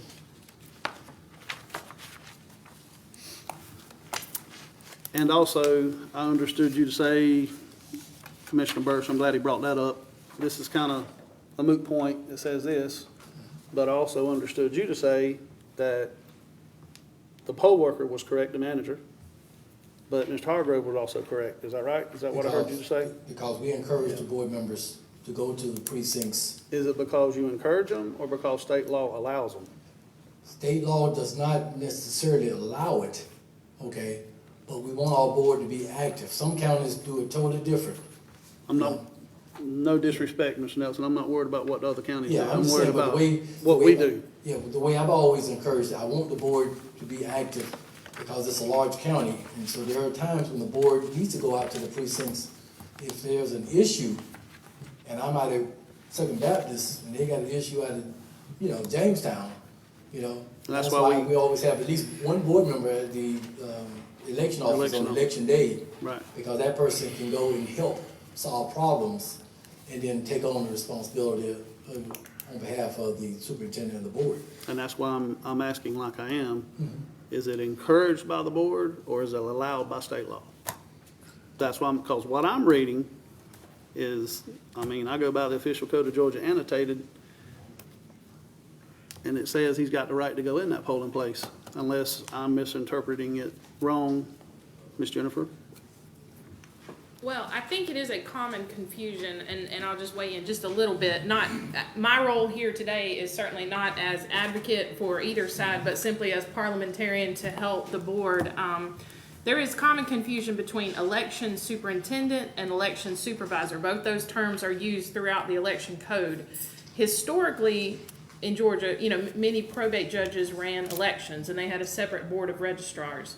When they combined those positions and created in many counties a board of elections and registrars, such as what you have here in Ware County, that board, that 5-member board, is the election superintendent. They are responsible for calling the election, doing all the election duties. As the election superintendent, they hire staff, such as an election supervisor, clerks, depending on larger counties, of course, they have many more staff than, we may in the smaller counties, but the staff is delegated the day-to-day duties. I think from a legal standpoint, we have to defer to the evidence that's been presented on, what state law says as far as access to certain areas of the voting rooms. I mean, I do understand, when I go up there to vote, even the people that I get my little thing from and show them my ID and I sign off that that's me, nobody can go, me and my wife go vote together and she can't go to my poll and I can't go to hers. I do totally understand that and I totally respect that. But again,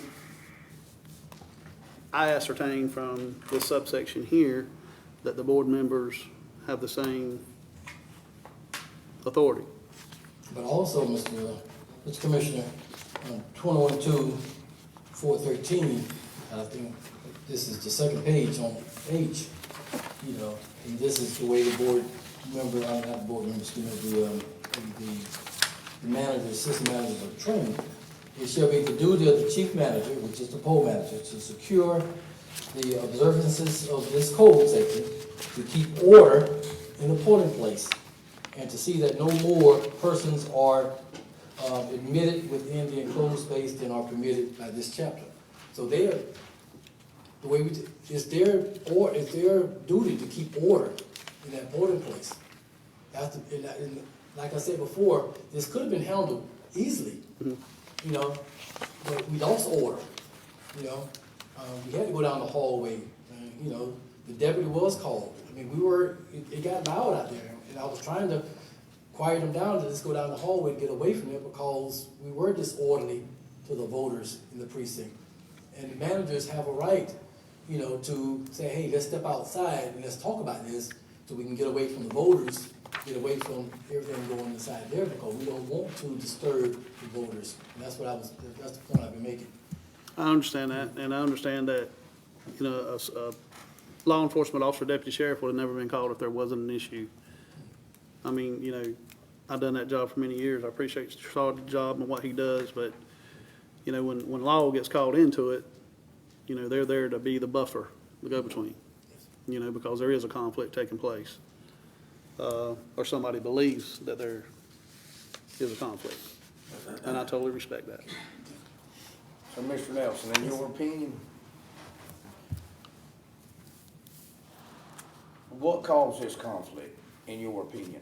Was it, Mr. Capps here not knowing that he could actually go in there? Or was it maybe something stemmed from the 2020 deal with, was it Miss King? Miss King?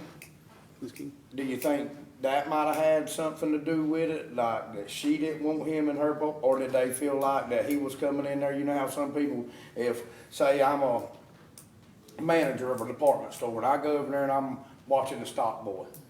Well, some people get offended that you're watching them. You see what I'm saying? Do you think it's just that he wasn't overbearingly nice that day? Maybe he was in a grumpy mood that day, whatever. He wasn't overly nice. So do you think that that's what caused this conflict of them telling him he can't go in there? Or do they not actually know that you encourage them to go in there, or? Well, in my opinion, I think what started the conflict was the day before, when he was asked to leave because he wasn't voting. We brought a person in to vote, and no matter who you are, if you bring somebody to vote, you need to get out of the way. You need to leave. Okay, that's a no-no. Okay, unless you're there to assist that person because they're handicapped or couldn't understand. And I think Mr. Capps had asked, is she handicapped? Can she understand English? Okay. Okay, So you it can't stemmed be from, there. he was actually at the cubicle with another voter. I don't know where he was, but I know he was asked to leave was? because he was inside the voting place and he wasn't there to vote. And he was But there. he's also allowed to be in there, correct? That first day on that Tuesday, because they called me after the situation happened. They called me, and Mr. Cap said, you can't be here. And I think he was saying, well, I'm a board member. He said, I don't care. You brought somebody up here to vote. You cannot be in here. Excuse me, When you say be in here, you talking about be back there where the person voted? No, you can't No, be in the, you can't be in the, in there, period. if we had Can't be in voting that booths in this whole room, I'm stop at the confused. door. I'm really confused. I'm telling you, because you can do this, you can't do this. I don't think nobody really knows what you can and can't do in there. Let me clear it up. Thank you, Mr. Dan. When a voter is in that polling place, nobody else can be in there, just like that thing says, In the whole room, in the whole room. When I go in there and I look around, I see no voters. I still talk to the manager. I find out, how things going and all this. As soon as a voter walks in, I leave. The voter, protect the voter. That's what we do. okay, that's understandable. Okay. Mr. Hargrave, Oh, Chairman. did you know that? Chairman, before I we, can't ask he's, him. well, he is gonna get his opportunity to testify, and it's just his turn. Before we get there, are we good to dismiss through with this? Mr. Nelson? I'm through. Any other questions for Thank you, him? Mr. Nelson. You got something else? We may have Mr. one Nelson? question here, sir. And it was said that, I think Commissioner Lucas asked about Mr. Hargrove say that, he hadn't had the training, hadn't had opportunity for training, but he had the opportunity for training. He declined to go to training, right? That's correct. Okay. And so I think that, we don't need to start going down that road of trying to say, well, he did this because of this right here, he did this here, maybe he thought this here. It's really plain and simple what they're supposed to do as board members, what they're supposed to do and what they're not supposed to do.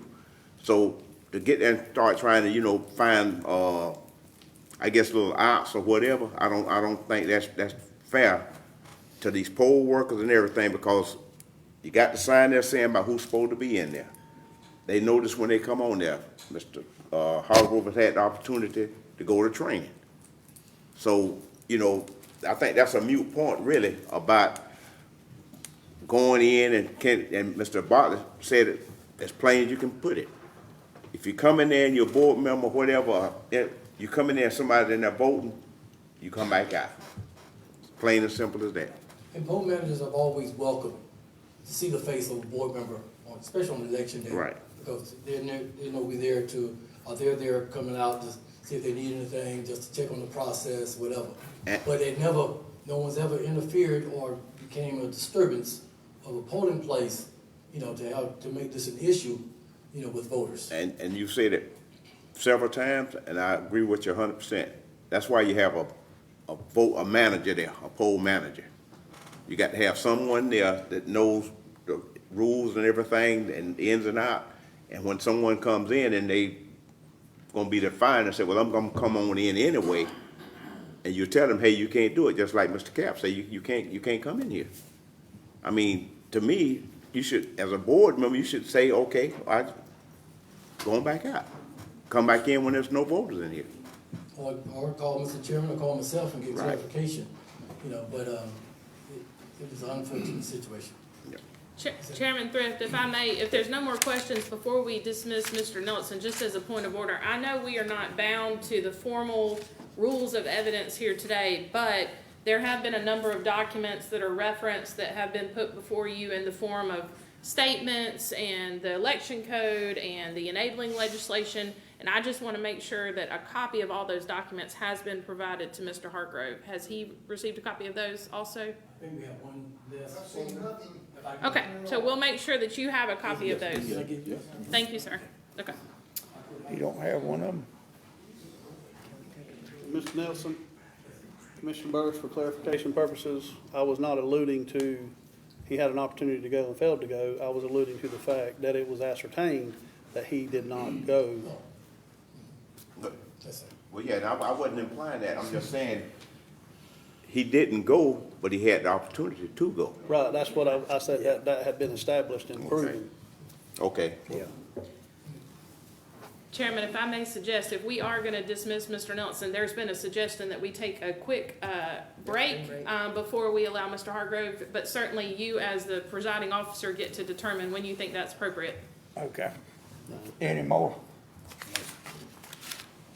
Okay, Thank you, we're Mr. through with Wilson. Mr. All right, let's, no, I'm gonna wait. So we'll go ahead and have a break. What we want, 15 minutes?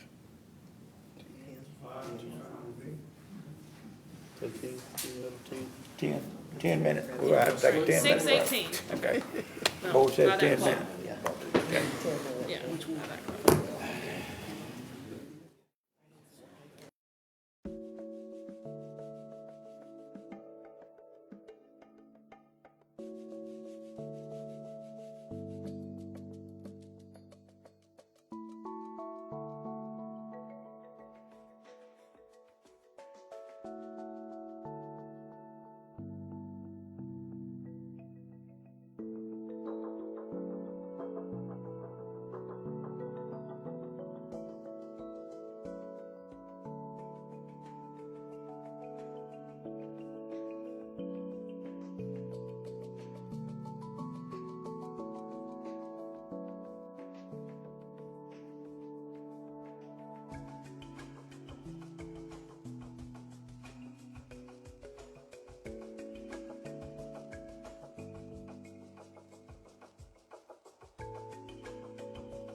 Call this meeting to order.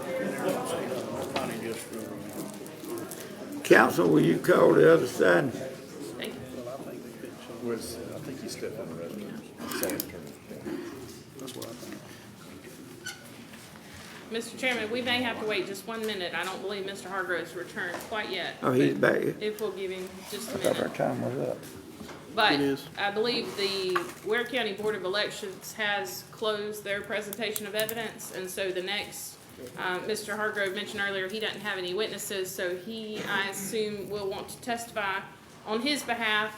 Mr. Bartlett may ask him any questions he chooses, the board may ask him any questions, and then Okay. we'll give them, each side 2 minutes, to summarize, what they believe to be the evidence presented and, what they would ask this board to do, and then it'll be time for you all to, make the decision. So, Mr. Hargrove, if you're ready, the floor is yours. Yeah. On the podium. Now, and the podium, of course. And raise your right hand, please, sir. Do you swear or affirm that the testimony you're about to give will be the truth, the whole truth, and nothing but the truth, so help you God? I do. And just state your name for the record and your role with the Ware County Board of Elections. My name is Michael Hargrove. Excuse me, I'm a member of the Ware County Board of Elections. Been there for a little over a year now.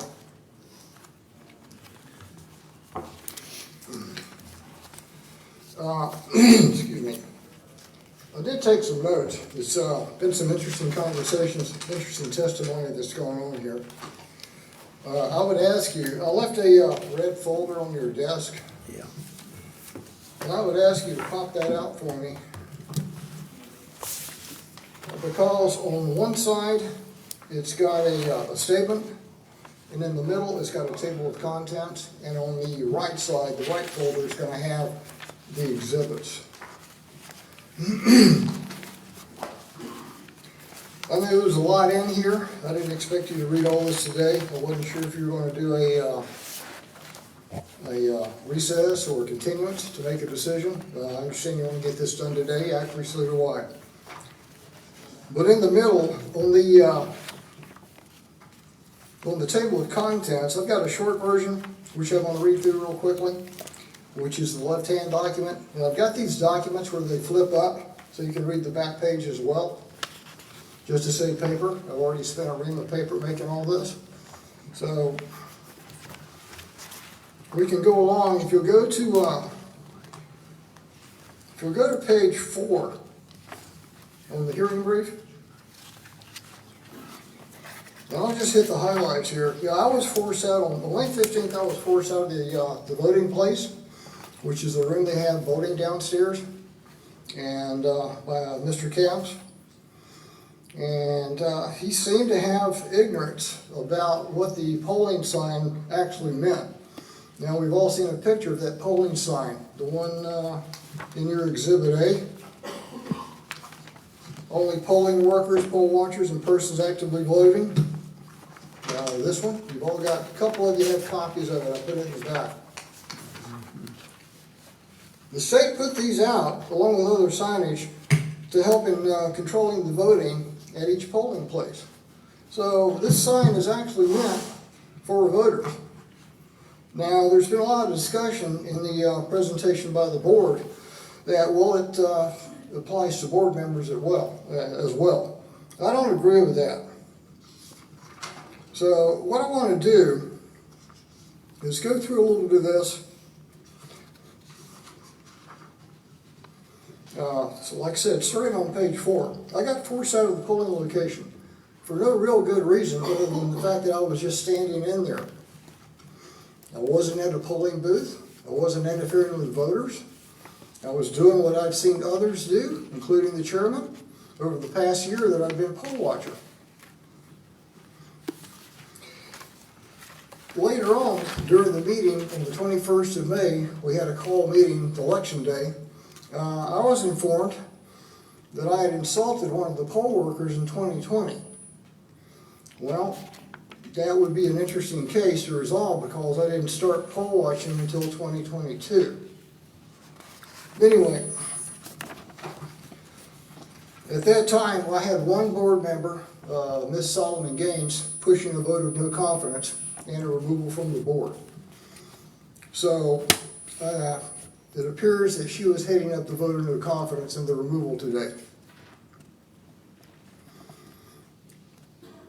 I understand also that I did go to the county admin building on both Tuesday and Wednesday. I went there Tuesday to take my significant other to vote. And as per other polling location, I was going to go in and say hi to people. But obviously, that's the polling place. This is not the voting booth. It's not the enclosed space that other people on the board keep referring to. There's two different issues here. One is the actual room that has the voting. The other is the actual area that voters go to vote. That is sacrosanct. Nobody can get in that area except persons that have signed up to help that person vote. You can't be within 6 feet of it. So I think there's a basic misunderstanding here by some of the people that have testified against me on what the actual places and voting booths represent. Now, if you'll go to, let's see. I spent a lot of time on this after I got tossed out of the voting room because I didn't think I understood the law on the matter. And so I started researching. The first person I called, obviously, was Ms. Herzog, the county attorney, and asked her what exactly are the rights and responsibilities of elections board members in the polling place. And of course, she refused to correspond with me further because she was representing the board. So I had no help from the county. So I called the attorney for the state GOAT, who helps monitor election integrity in Atlanta. And that would be a Kendall Haley. I'm on page 13, by the way. So I asked him the same question: what are my rights and responsibilities? And he said, well, the elections code is actually silent on this, but it's assumed that board members can go in there at any time, as long as they don't interfere with the voting process. So that's as far as I got with the state GOAT attorney for election integrity. So the next thing he said, call the elections division at the Secretary of State's office, which I sent an email to. And I talked to Mr. Bell, Aaron Bell. He said, confirm the code, the actual elections code was actually silent on the issue. But once again, it was assumed. And by the way, as I go through these, you'll see the little numbers at the end of each paragraph in brackets, the uppercase numbers. Those are references to the exhibit package you have on the other side of the folder. Okay? So you can go back and check all this later. So, not getting anywhere with the Secretary of State's office, I called one of the, can I use girl in this case? I called one of the girls at the elections, at the Secretary of State's office, and I forget her name, and asked her if there was any legislation pending to clarify this issue, because he'd made a big stink of things at polling location down in Ware County. And once again, they said, no, we don't have anything on that. We're not intending to change the policies and take it up with the county. So back to square one on that. So I started having to do some of my own research. On page 14, the first place I looked was the Elections Code Handbook, the one that was up here earlier. And so it talked about local election officials. And it mentioned specifically the County Board of Elections and Registrations. Well, the County Board of Elections and Registrations means the entire board, jointly and severally. That's all of us, together or individually. We're all members of that. The election superintendent is us. We're the board. We have a chairman that is supposed to be running things for us. And of course, we hire a supervisor, in this case Alvin Nelson, to execute the actual voting.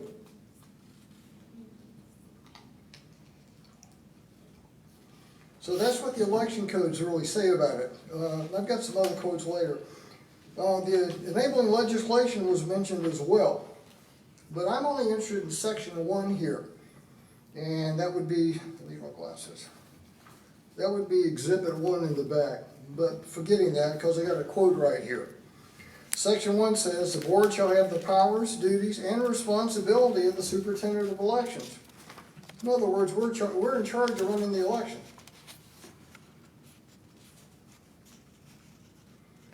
Some other information I had to pull up because I couldn't find anything in the elections code. I pulled up the poll watcher training manual. And you've got a copy of that as well. But if you'll flip to page 15, I've got a part of it quoted. In that part, it says on page 2, the election superintendent and poll officer are the sole authority in the polling place. I mean, we run the polling places, guys. We hire people to do work for us in the polling places, but we're responsible for running it. And on page 3, the next page, the guidelines included in the handout that is part of the exhibit on K specify who is allowed inside the polling area at all times. Number 1, poll officials. Number 2, or number 4 in this case, members of the Board of Elections and Elections office staff. So I'm supposed to be there. Now, they have a poll worker manual as well. It actually focuses on training people to run the elections underneath the supervisor. And that's where we get into the details of what I've talked about before. A couple of you guys, I've slipped in one of these, I think in probably the front. This is called a polling place. And you gotta watch the nomenclature, both in this printed information as well as the elections code itself. The polling place is the building. It's the room where all the stuff's set up. This is different. This is different from the enclosed space or the voting booth. This is the no-no area. You can't go in here, you can't get within 6 feet of this place while somebody's voting, unless you've signed up ahead of time to assist that voter. Any poll watcher, any poll worker, any chairman would know this in any state, in any county. Well, this is it right here. I think there's a syntax misunderstanding. Maybe with me too, I don't know. But I think there's some misunderstandings going on here as far as who's able to go where. So, yes, I was surprised. I was surprised Tuesday when I went over there and wasn't allowed in. I said, okay, fine. I don't have my lanyard. Maybe it's a big deal that I not have my lanyard even though they know it, even though they know me. So I let it go. Went back Wednesday and I took my lanyard just to show, okay guys, remember I'm a board member, I'm allowed in here. And it went downhill from there. For no reason. No reason at all. When I went in there to start, there weren't even voters in there. When the voters started showing up, I was in the back talking to a poll clerk because I'd never met him, didn't know him. Wanted to go back and say hi.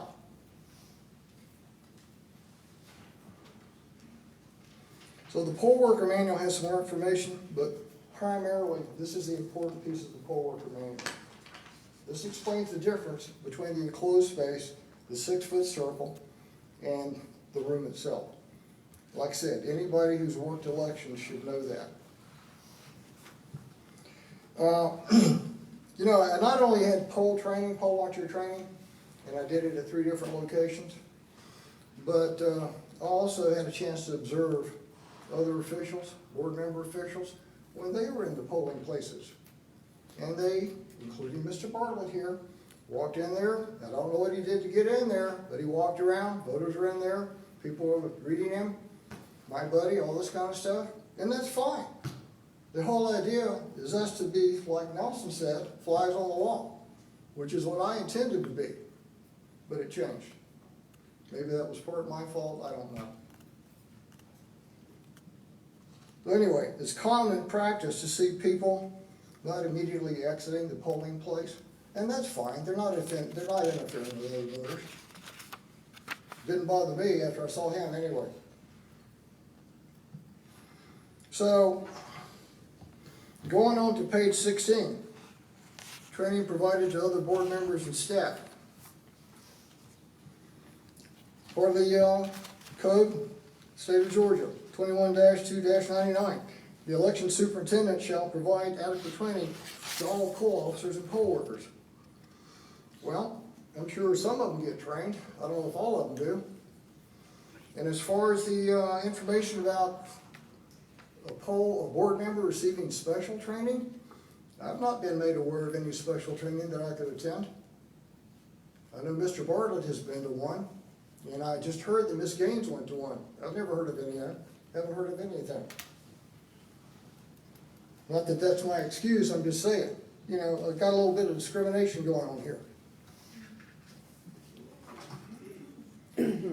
But now, you know, that's the legal side of it. Board members are allowed into the polling places. They just have to stay away from the voters. They have to ignore, they have to acknowledge that 6-foot circle around the voting booth. Even poll watchers, they need to stand away from somebody voting when somebody's voting, because the law states you're not supposed to be able to see other people's secret ballot, bottom line. Like I said, common knowledge. This is the legal side of it. Very little information that you can find in the code. Just as bad in some of the other documents, but at least it gives you some guidance on what you can do and what you can't do as a board member. That and common practice. But now I get to page 18. Some of the actual issues at play.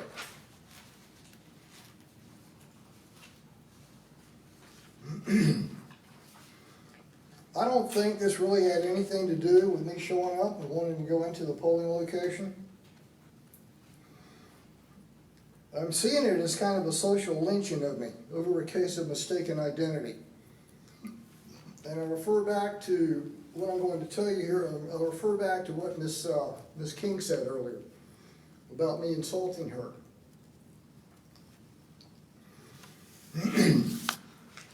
On July 13th last year, I was at my first board meeting. Several citizens were in attendance. Ms. King spoke to us that day. She spoke of an incident that happened at the Jamestown precinct in 2020. According to the minutes that were published, somebody had accused her of wrongdoing. They had had words. I remember that. It was my first meeting. Her actual statement was that she had been called the N-word by a poll watcher at the Jamestown precinct. Hargrove also noted several glances in his direction as she spoke. Then we moved on to other business. I forgot about it. However, over the next few months, I began to notice a chill in relations with people that were working the polls. Some of the staff members, especially Ms. King, would not even make eye contact with me. Never spoke to me. I didn't understand, but I let it go. Personality differences. And then during the May 21st call board meeting, all of a sudden, board member Solomon Gaines made it clear to everyone why King had never given me the time of day.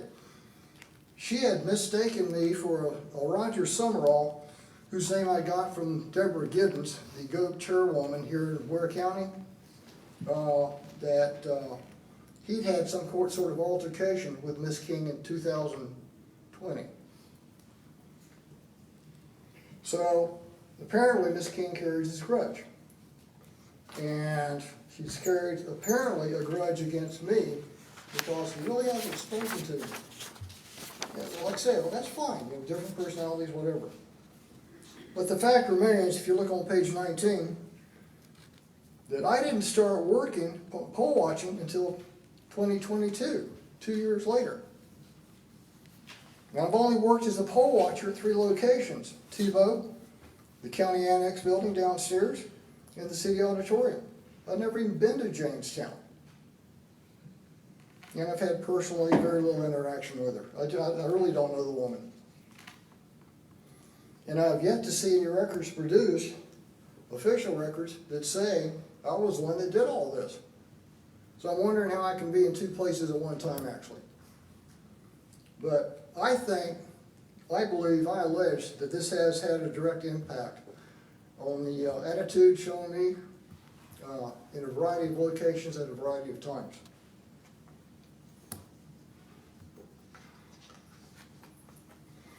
So that just fills it out. Now, on page 20,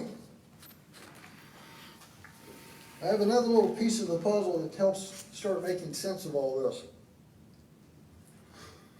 Board member Marion Solomon Gaines, who actually chastised me in the meeting on May 21st.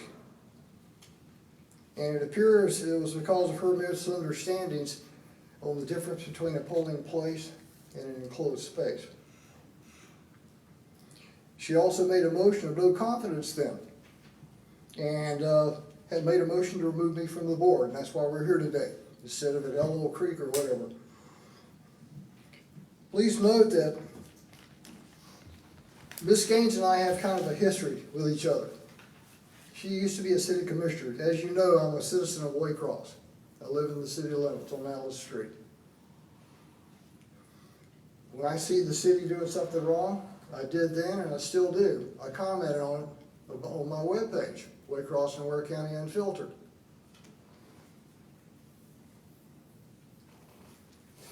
In this first instance, Gaines supported, she voted for the illegal removal of the Confederate Memorial Statue at Phoenix Park. I had spoken publicly against its removal several times at the city commission meetings. Apparently, she developed a little bit of a personal bias at that point. Another instance I've had with her, Ms. Gaines helped kill off a 100-unit apartment development in her district, saying it wouldn't fit. It had been a parcel of property owned by a developer for several years and would have added 100 new apartment units to the city and to her district, which sorely needs new housing. And she fought me on that. She also encouraged, I think she encouraged her replacement to do the same. She, or the group has mislabeled this as project housing. In other words, low income. It's nothing of the sort. Anyway, Waycross lost a chance at some economic development, some new housing stock, and a bigger property tax base because of, as far as I'm concerned, personal issues. The developer ended up taking his next project to Douglas.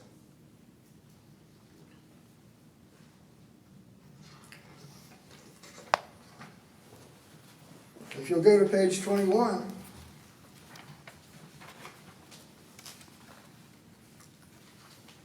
Ms. Gaines has also attacked me in public at the Waycross City Commission planning an information session over my campaign of Make Waycross Great Again.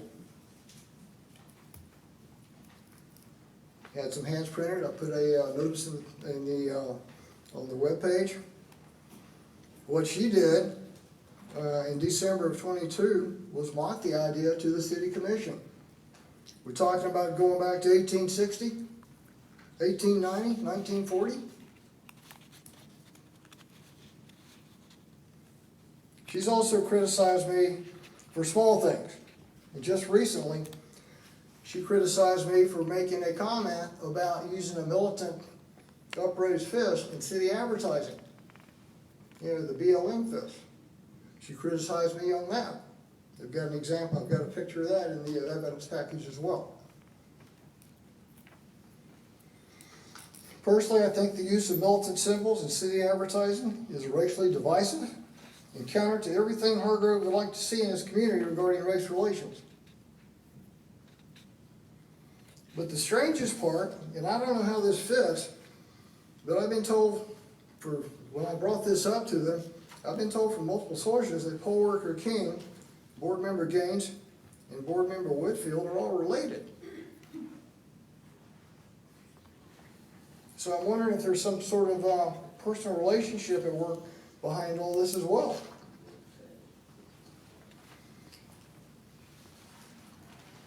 But the thing that disturbs me from being a board member for a year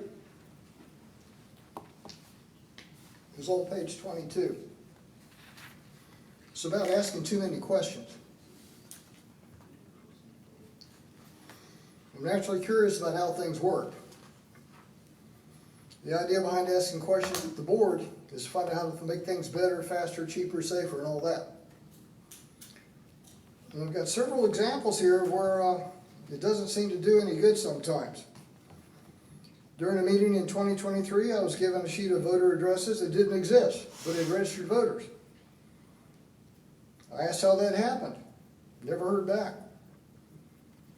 Last year, I think, after seeing a newspaper article about hand counting ballots costing the county $75,000 and taking weeks to complete, I did a couple of time and motion studies where I watched a couple. One was over at the library one night, where I believe Mr. Burst was in attendance, and another one was actually at the elections board. We were verifying the count on ballot. I ran some numbers out, and I believe I gave you guys a copy of it last year. Not you, you weren't here yet. But it's in Exhibit T, by the way. But I showed where it cost to hand count ballots. It was around 100, 120 ballots per man hour. And it came in nowhere near what Mr. Nelson told you it would cost, taking time. Another issue, we switched poll locations at Emerson Park last year. We had a meeting about it, and I believe there was a notice in the paper as well. I took the time to go out there and check out the facility, and I made notes about it. Matter of fact, the county inspector was out there with us. I made notes about it, about the entry and exit bathroom not being ADA compliant, or not having the proper electrical, and I made recommendations to straighten it out. Now, we voted to use that facility in that next meeting, but we voted subject to these improvements being made. They're never made. So all it's done really is set up the county for the risk of being named in additional lawsuits over ADA non-compliance. That's notation down at the bottom. I've asked about maps. I've been told go to the county. I've had to wait time and again for different voter lists from Mr. Nelson. Either he's late sending them or he doesn't send what I've asked for. Now we've had a failure to even record this meeting where they held the vote of no confidence. Mr. Nelson decided to record that meeting on his cell phone instead of using the county's equipment. And, he lost it. So that one thing puts it into the hearsay category of he said, she said, because there's no actual recording of it. Now why? One of the reasons I came here in May, both on Tuesday and Wednesday, I came here to look at the vote count on the machine, on the scanner, the one you punch in on the way out the door. Now Tuesday I brought in my better half, I call her my better half, to vote, and I was going to walk around and go look at the numbers. I did the same thing Wednesday when I got thrown out. The reason I was there, I want to see what the vote counts are over here, because they've been historically low ever since I've been here. And I'm thinking, well, maybe the elections board is wasting $10,000, $20,000, $30,000 on a satellite facility with a minimal return of voters. That's why I was there. Never got a chance to even say that. So I'm trying to watch the dollars here, and they're telling me to get out.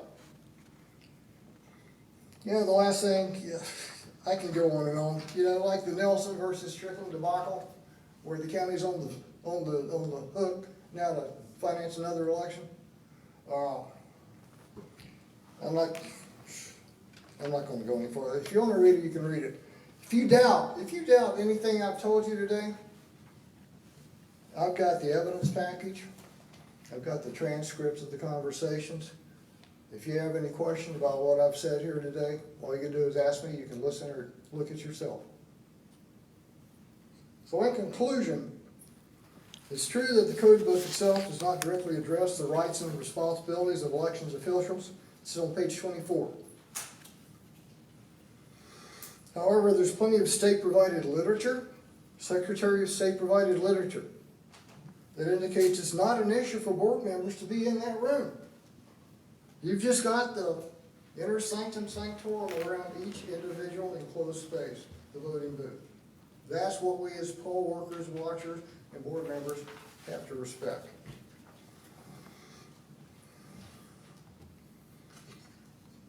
I don't think my removal from the polling area by poll worker Caps, I don't think it was due to his lack of knowledge and training. Might have been in part, but not totally. I'm beginning to think it was a deliberate, planned act egged on by others. And this is in direct conflict with his training. It states poll workers need to be judicious, intelligent, and use sound judgment in the execution of their duties. Caps was hostile. Caps was belligerent. This would have never elevated to this level had he known the law.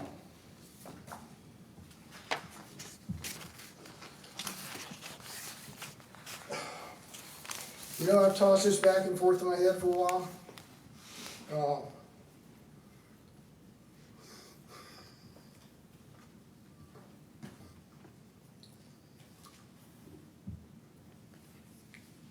I understand people make mistakes. And maybe I've made some. And maybe others have. Personally, I don't harbor. I don't harbor any grudge against King. It was maybe an honest mistake, I don't know. I just know it went too far.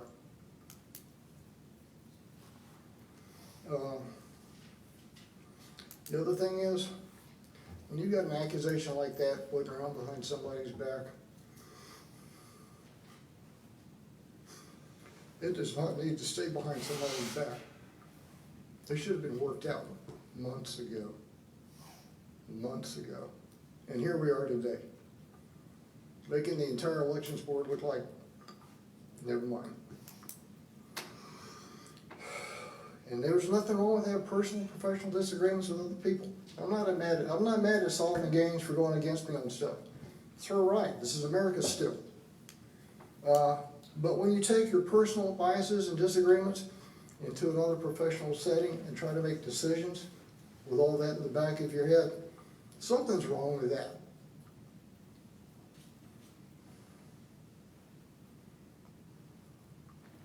So I got 5 action items here. Quite frankly, you know, we needed 4 hours to do this, maybe 5. I don't know if you want to consider all this right now, if you have time to look at this, or even if you want to look at this. But I've got backup on all this. All this stuff about me creating a disturbance, crazy stuff going on, yelling and screaming, I can directly prove that's a lie. All you gotta do is check your email. The audios are there. There's a lot of lies in some of this. A lot of stretching the truth, some misfabrication. I'm still stunned to hear that in a polling place, when the voter's in there, nobody can be in there. I'm still stunned that somebody would say that. In a position of responsibility, somebody would say that. Anyway, you got my recommendations there. I'm up for questions. Mr. Chairman, before we let the Board of Elections ask any questions of Mr. Hargrove, and then, of course, the Board of Commissioners, Mr. Hargrove, do you have a copy for the clerk of whatever information you've presented, and also for the Board of Elections? Sure, they've got copies. They've got copies? Yeah, we've Okay. got I've got one extra copy. You got one extra? Okay. Well, maybe we'll just give that to the Board of Elections at this time, and then we'll let the clerk make a copy of the, one of I'll hand it to yours. the clerk, and you can do what you want to with it. Okay. We're gonna give that copy to the Board of Elections, just so they'll have a copy, and then we'll get one of your copies for the clerk.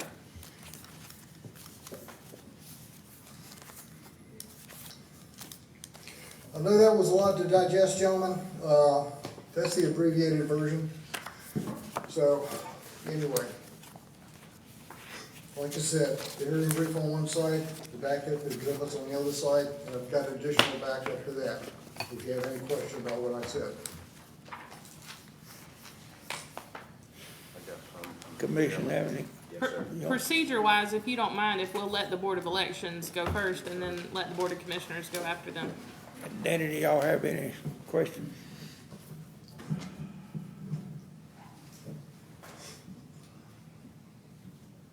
Having not heard any of this, especially the character assassinations, the innuendos, the complete falsehoods I've heard, I don't have time to do anything. Danny, will you come up here where we can hear you a little better? Please. So I'm not gonna ask any questions right now, but I do have a closing statement after we get done with this part. Okay. So the Mr. Board of, Nelson, do you have any? We rest.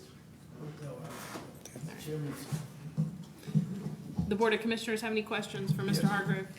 Now, go ahead. Whoever's recognized by the chair. First, Mr. Hargrove, appreciate you serving on the election board, and I don't know you personally.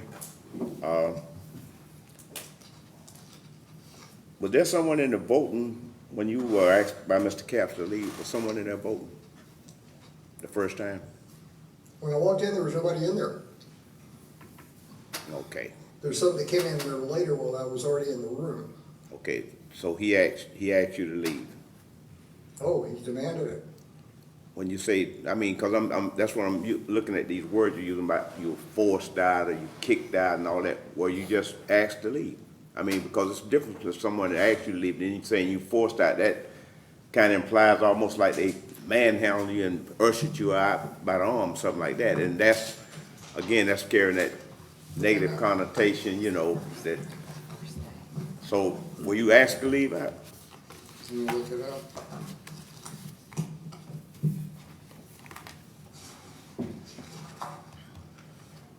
It's not in that.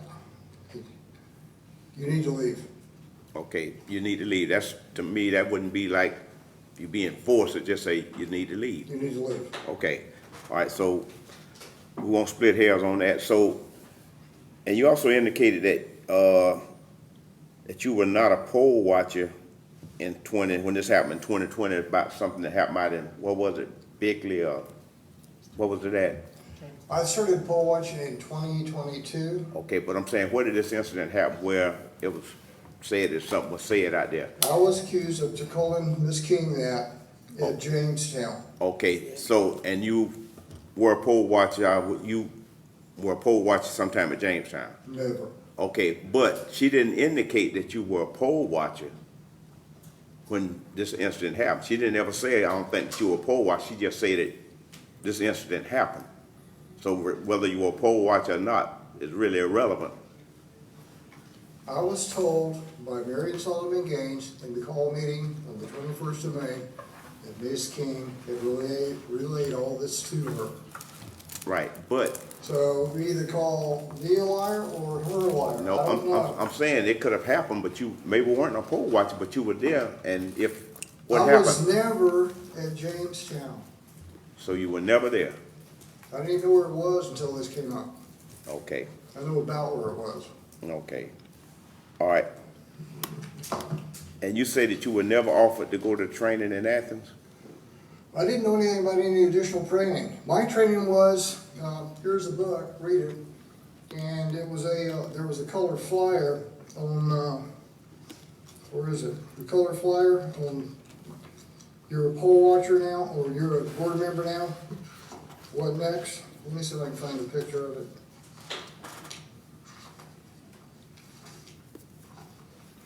Okay, but I guess what I'm saying, you say you were never offered the opportunity to go for training in Athens. No, it's been great. It's been great. Everybody should go through training. Right.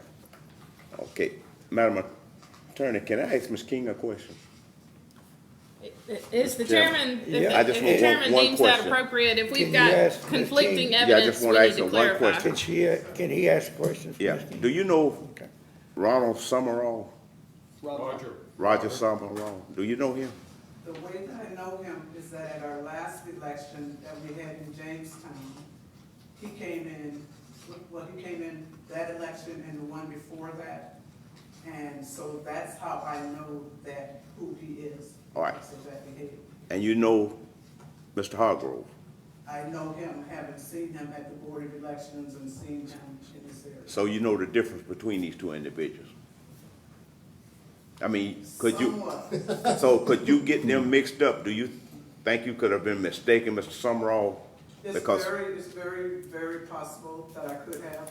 The incident did occur, but if he also highlighted, he will note that I said that I cannot specifically say who said what. right, I never called anyone's name. that's, I said this happened, but I never called and said this person said it or that person said it. right, and It's that's, actually there. thank you. That's, now, and Mr. Hargrove, I listened to you intently, just like I listened to everyone else. Yeah. And out of all this, to me, and, you know, someone correct me if I'm wrong, but you're trying to spin this to get the focus off of what really happened. Now, about going in there and you saying that you were asked to leave out of the office and all that, that doesn't have anything to do with the fact. The crux to me is what happened when you and Ms. King and the drama that was brought from that incident. This is why, and you say that people that you weren't allowed and you weren't this, and you got people, you got a deputy sheriff there under, I guess, oath that was saying the thing that you were happening. So I'm focusing more on what happened there as far as with you, Ms. King, and the atmosphere that you caused at that time, rather than whether you went in there and you weren't supposed to go, because based on what I've been hearing and what I read, you're not supposed to be going in there when someone is voting in the place. Now, you say that Mr. Bartlett done and other board members done it. I don't know that to be the fact, but I wouldn't think that they would be singling you out because you went in there and allowing someone else to go. I don't think that's the nature of these people over there. Now, Well, I wouldn't think so either, sir. yeah. So I think that's, I can only tell you what happened. yeah, but I think the thing that brought this whole thing while we're here now is not so much about you going in there in these voting booths or when the voters were in there.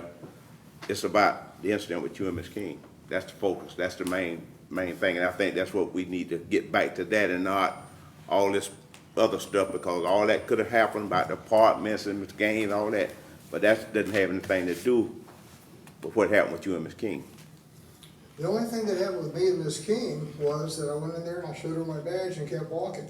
Simply because we don't speak. So what I'm about? sorry that's the case. So what about when you were behind her, going behind her and getting, as she stayed in her space or up on her, and she asked you to move away, and other people say they witnessed the same thing? Well, all I can say to that is that I was outside, I was at the table outside the polling place, looking through the code book, trying to find what I thought was in the elections code about board members being in the room. And as I was standing there looking at the code book, she walked through right behind me and going outside. And she was on the phone. And I heard 2, 3 words, Michael, and then rude and disrespectful. And immediately after that, I said to myself, I gotta hear this. And I followed her outside. And that's when this little altercation started outside. So, Nothing physical, but a word game here. so when she said Michael and disrespectful, It could have been any Michael, that's well, true. so apparently something must have happened for you to feel like, hey, she's talking about me. Well, Michael, rude and disrespectful, what would you think? Well, but were you rude and disrespectful? Apparently to her, I was. Apparently to me, no. Because if you weren't, why would you need to go and follow her? I apologized to her in the hall. She denies it, but I apologized to her in the hall. That's all I have right now, Mr. She Chairman. denied it. Got it written down right here, what she said. It's not according to what I have on the record.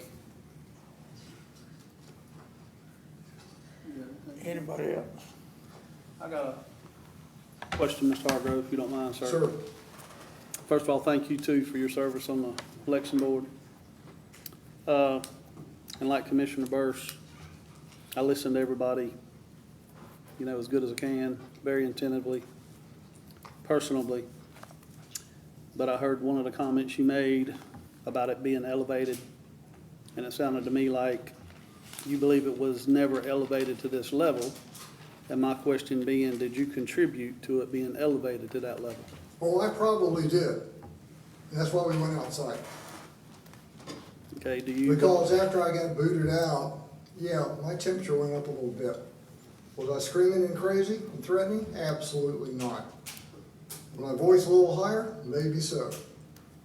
All right, my next question would be, Mr. Hargrove, in the time and day we live in a poll location, is that presentable? Is that okay? Should that be allowed? I admit I was upset. It's probably not acceptable, okay? I'll take the hit on that.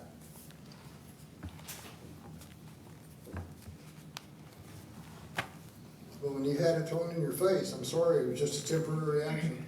I understand. I do. I just wanted to clarify that. And I would sum it up with, do you feel others helped elevate it to that level? Or I'm sorry? do you feel that the person you talking with at the time helped elevate it to that level? I mean, did Sergeant Fuller, did he help elevate it to that level, in your opinion? Were they elevated? The deputy sheriff. The deputy sheriff, did he help you elevate it to that level? No, he was just there as an observer. He talked calm and rational? Yeah. Did he? Matter of fact, we were all kind of calm and rational. We were having a discussion on who's supposed to be doing what. Well, you understand the main concern here. I mean, when a law enforcement officer gets called to the admin building, I mean, and that admin building falls under everybody you see sitting at these tables in here. It was funny you mentioned that too, because I had just gotten off the phone with Danny Bartlett, asked him to come over here, because I'm required to do that for state law. If there's anything going on that's bad in the polling area, I'm supposed to call the superintendent, not the supervisor. I was supposed to call Dan, who said he was gonna come over, and he did. In the meantime, apparently, he called Mr. James, who in turn called somebody else, who in turn sent the deputy over there to see what was going on. Now, that's not supposed to happen unless there's a threat of life and limb in a polling place, to call in law enforcement. This is stuff you're supposed to handle in-house. Why he felt the need to do that, I don't know what kind of story he was getting from others on the phone with him. And that's why I followed the guy out to the parking lot. Who called you about this? You'd be surprised, Mr. Hargrove. I probably would. I'll make one comment on that if I may. I had a good friend of mine now who used to be my chief for years, and he taught me years ago, a long time, about 25 years ago, made a comment to us one time. Said the person that picks up the phone and calls 911, how irrelevant it may sound to you, how small and minute it may sound to you, it's the biggest thing going on in their life at that particular time. And that's the way we're to treat everybody that we approach. And I believe that sergeant sitting right there would tell you the exact same thing. Yeah. That's the way we approach every situation, as it being the most important thing in their life going on at that time. Yeah. Well, I'm glad he came down. I was just surprised. I think I'm just gonna throw this out there, commissioners, if it's okay, Chairman. I believe this could be handled a different way than bringing it before the commission. I would like some time, because I just was told just now about emails, and I would like to listen to those emails. I don't know how long we got, but Mr. Chairman, if I may. Go ahead. And I know we've been here a long time, but you know,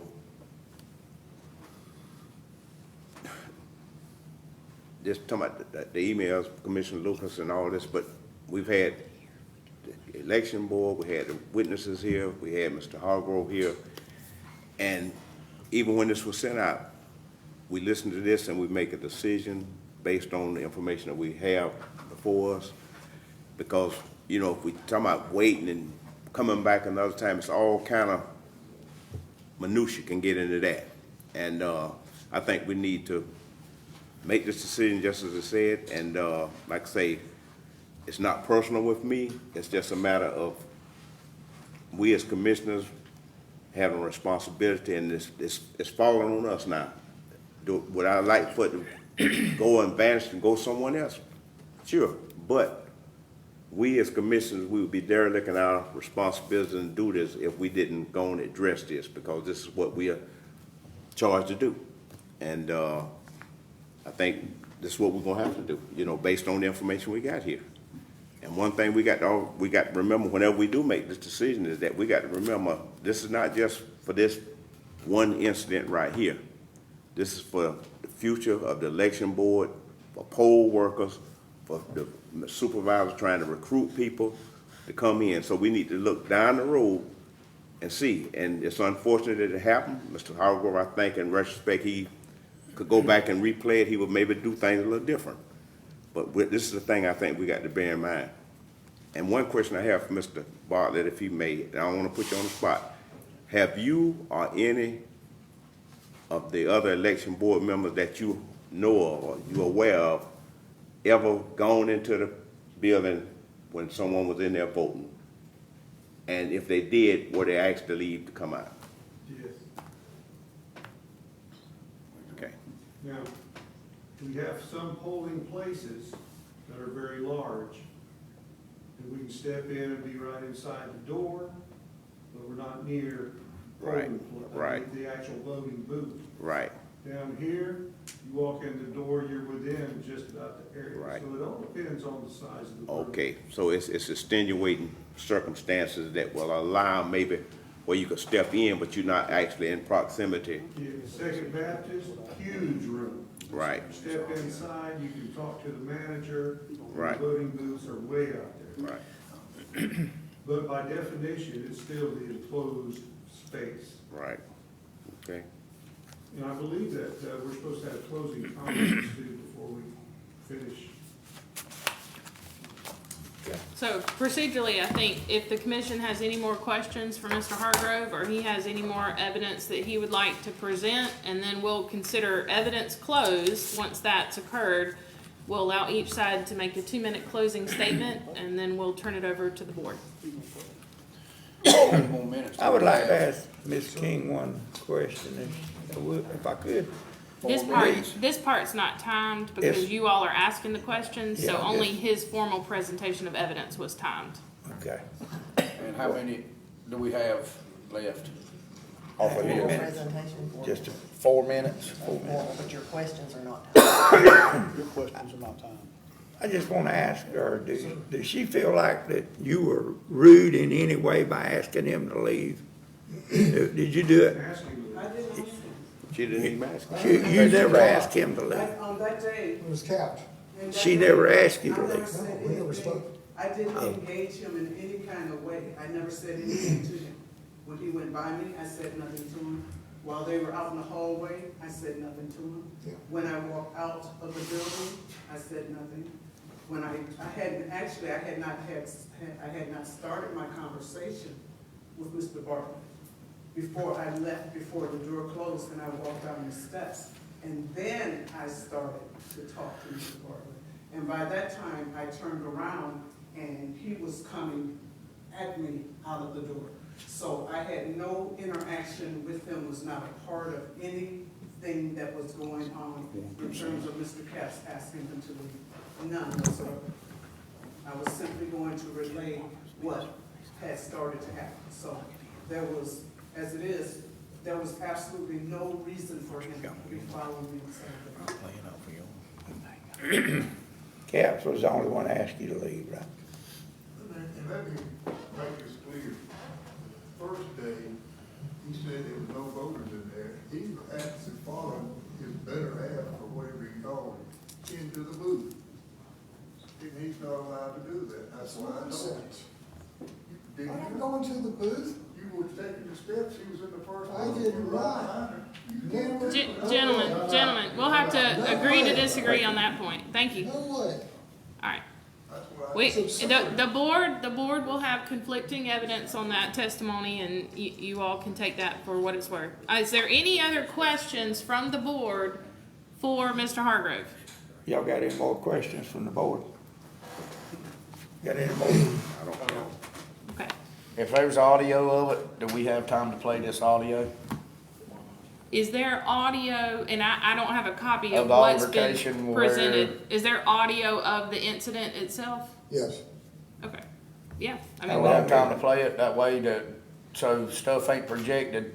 If there's audio of this whole conversation where he's screaming, hollering, going crazy, we got audio of it right here. Can we play it? let's play it. If the board, that's up to the board, but certainly I Mr. would think Burns, that are would be you the best okay? evidence Are you of what okay has with occurred. Say that again, that you got, Okay with it? You got an audio of what went on? of what went on. Yes, everything that was said. Okay, so why wasn't this brought up I started? It's what he opened his argument with whenever he said that he emailed every one of us the. Yeah, but I mean, Ahead of time.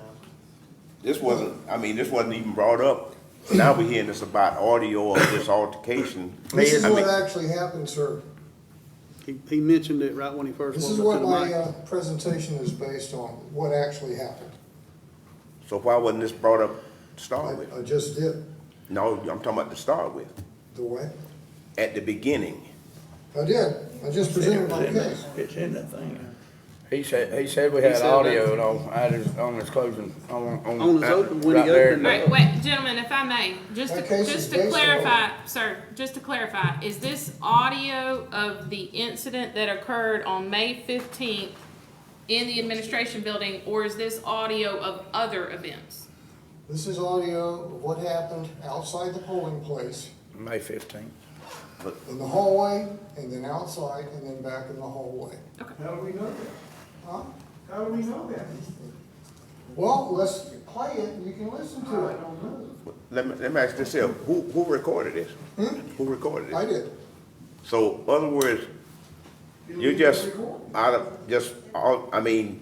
you record this at the beginning of, did you already have it on record and you intended to, make the scene? What? Whenever you recorded it, did you start recording after this was taking place, or did you already have your recorder on when you got ready to make the scene? What scene?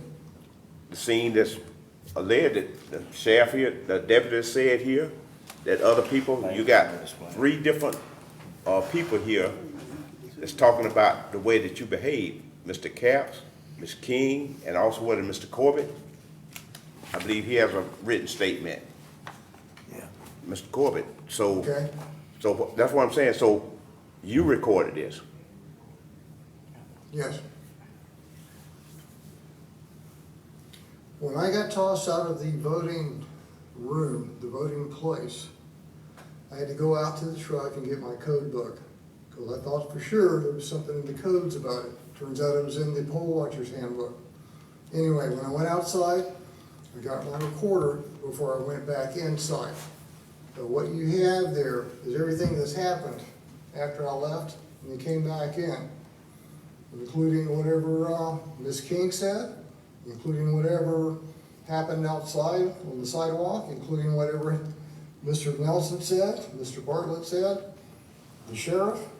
It was all there until I walked back out again at 4:45. And that's what the transcript's based on, and this is what my brief is based on. Okay, did y'all wanna hear it? I'd have to object because that's not the whole incident. It wouldn't beat all of it, would it? Well, that's what's been discussed here, at least half of it. Half, that's not the whole incident. Well, you have some fear about listening to the truth? No, you have not the whole incident. Okay. All right, gentlemen, directed to the board, because this is ultimately your decision. I think we are toward the end of the amount of time that Mr. Hargrove was allotted. This obviously is an important point. If the board desires to watch or listen to a portion of the incident, understanding it will not reflect the entirety of the course of events, Mr. Hargrove has stated that. There will be events that occurred that led up to that, and then you all may listen to the portion of the incident. Now is the time to do that if you desire to do that. I have no objection to you deferring the decision until later, until you can consider all the evidence. I don't, they might, but I don't. I don't wanna defer this here, and about this video, Commissioner Lucas, you have a copy of it? We all do, We got a copy of it? in your email. In your work. No, I'm talking about a recording. You have a copy of it, we were all emailed a copy of it. When will we email this? Everybody? What time What time was was it? it? 3:48. 3:48 today? It was at 3:48. That was today? No, that's jacked up there now. I mean, It's So- still there. At It's 3:48. still there, though. I mean, Mr. it's still Chairman, over- in an ideal situation, Can we go Mr. there and Hargrove, talk do you about have the it? ability to play the audio where this board can hear it Jonathan right now? might want to see. If Mr. Hargrove I've does got it not right have here. the, If you that, can that, plug it in, yeah. yeah, that would be the ideal situation. If he does, we'll see if technology-wise we can make that happen.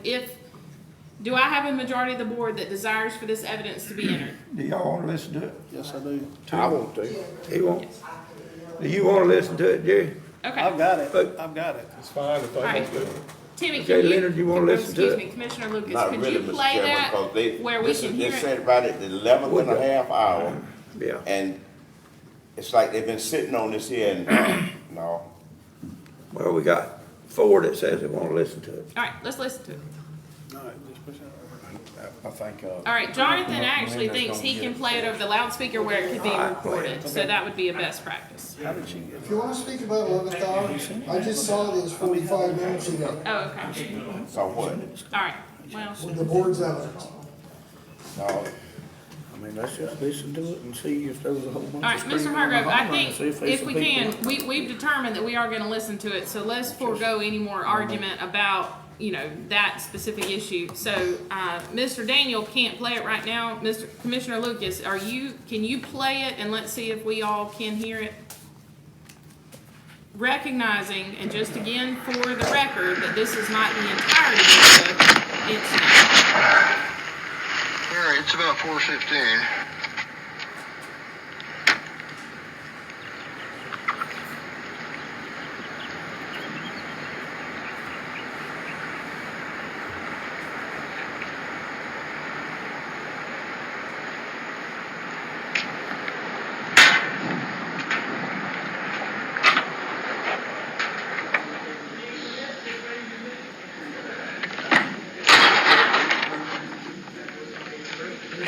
All right, show me the part where elections board members aren't inside the booth. Right here, what the sign says. What does the sign say? Show me. Show me, right there, what it says. Walk, please, show me, what's it say? What does it say on that table right there? This is for voters. No, look right there where it says, poll workers, poll watchers, and persons actively involved in permitted in this area. Are you voting? Are you a poll watcher?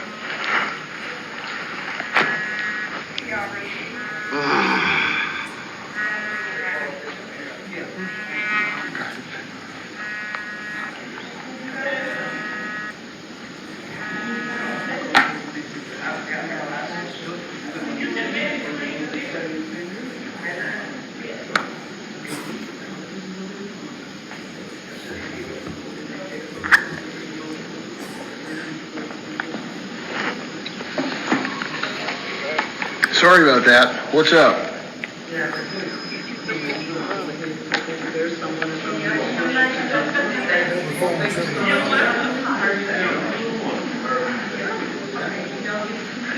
This is twice this has happened with the same guy.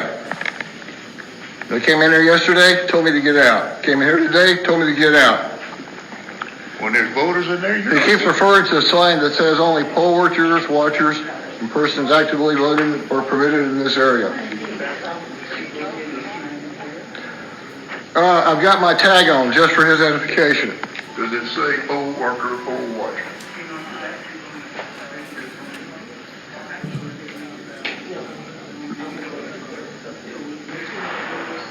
There's nothing to work out, but take care of your granddaughter. I'm going to be here when you get here. Thank you.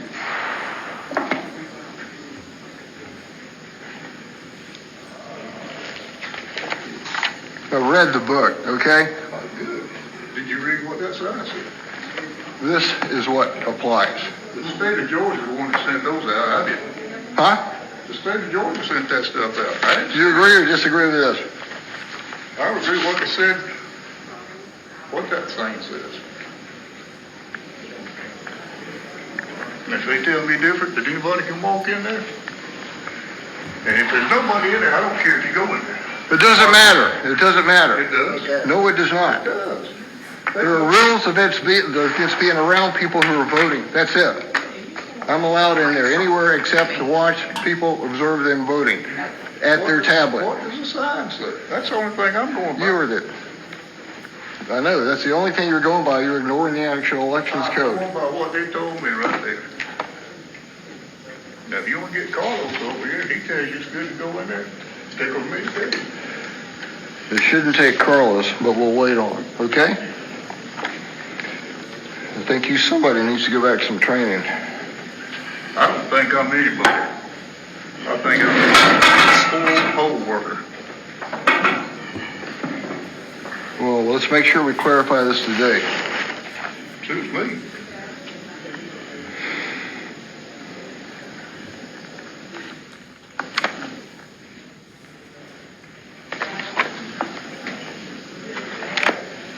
And you act like you don't know me. You act like you don't know me. I do know you. And because they put you on the board don't mean you come in and start running things. It don't work like that. Larry, Yes. it's in the elections code. I'm just going by what they told us, and that's what I'm going All by. right, then you're not properly trained, Well, okay? So we're going to fix that right now. Well, when they change that sign, when the state sends me another sign, then I'll change it. When the state sends you a sign, When the state sends me another sign, like that. We got people voting. Okay. Ludine, question. I'll be right back. I don't believe it, yes.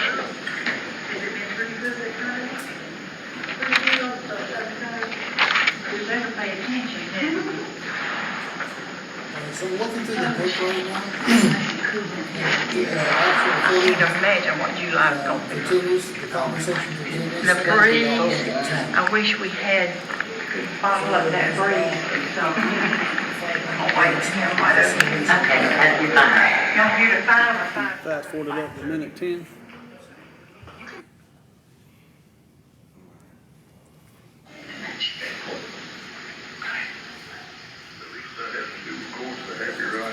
Actually, the desk outside the building wall, trying to find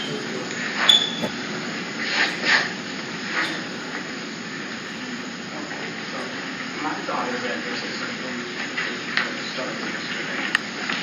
and so,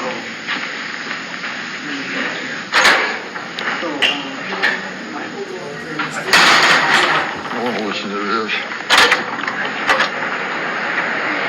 very rude, he's very disrespectful, he flips his back, walks by me, does not say a word. So he said, you know what, I'm talking to someone, I don't even need you in my face. I need to listen to this. You're talking to me. In my face, please. You're talking about me right now. Please get out of my face. I'm not in your face. Yeah, you are, you're in my space. All right, how's Please that? leave. I just need you to leave. This is the I need thing to that I'm listen to talking this. you about. This is what I'm talking about. This is what I'm talking about. See, I need you to just, would you do something with him? Because I'm not gonna tell a lie on you because you're not working. You are telling a lie on me right now. Yeah, you did. You walked in, you flipped your badge at me, you never spoke to me, you flipped your badge, you walked all the way back to What is Donald going on Corbett. with this girl? Don't do that. I don't know exactly, you know. You never said a word. You flipped your badge, You never speak to me. you flipped your badge, you walked all the way See? back. Board member. You walked all the, not Board yourself, member. you walked all the way back. All right. I saw you were a board member, and you walked. Then what's the issue? And What's talked the to another issue? person, What is the issue? and just began, because What is you the are issue a here? rude, I don't know, I'm coming over here to disrespectful find out person. what's going on. I'm sorry, Dan. I walked in there just to talk to people, see what was going on, check the account on the machine, talk to Don in the back, walk around, and then all of a sudden, some voters come in, I'm in the back, and then Caps tells me to get out. And he says, and I said, why? What do you mean rude? I'm rude now. We have a lot of. You've been really, yeah, we need to hold it down. Come on down here. You know. They don't need to hear this.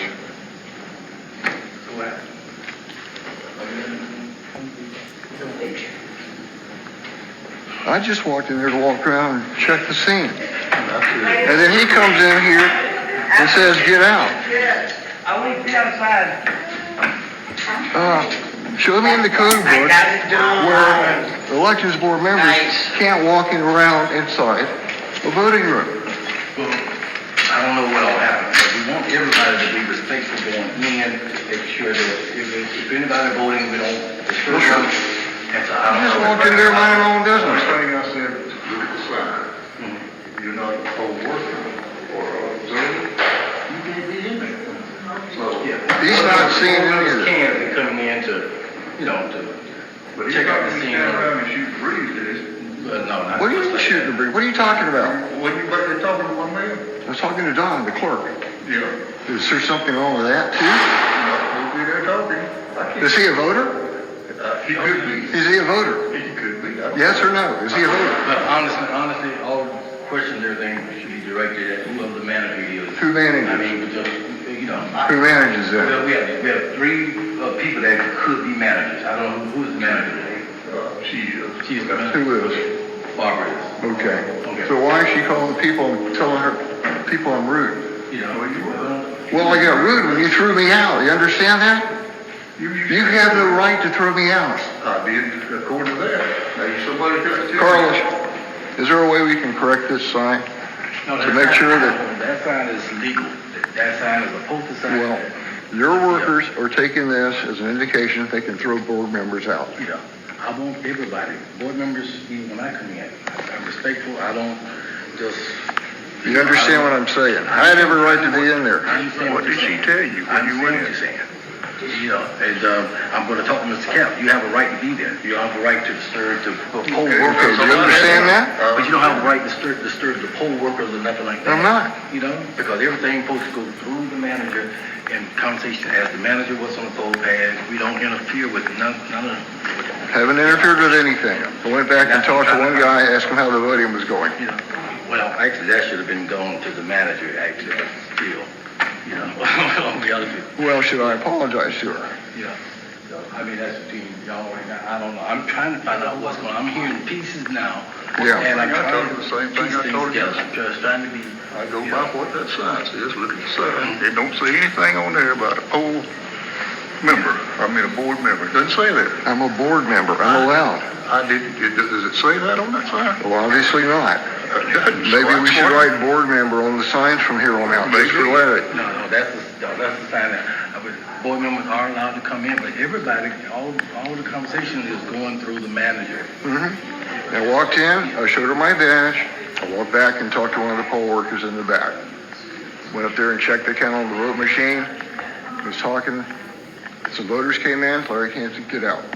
Just like that. You want to speak about rude? That was rude. No, that wasn't. I said, come on, listen.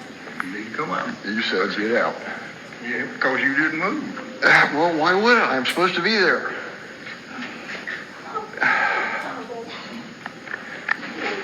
I wish this was funny. I wish this was funny. He has so much to do.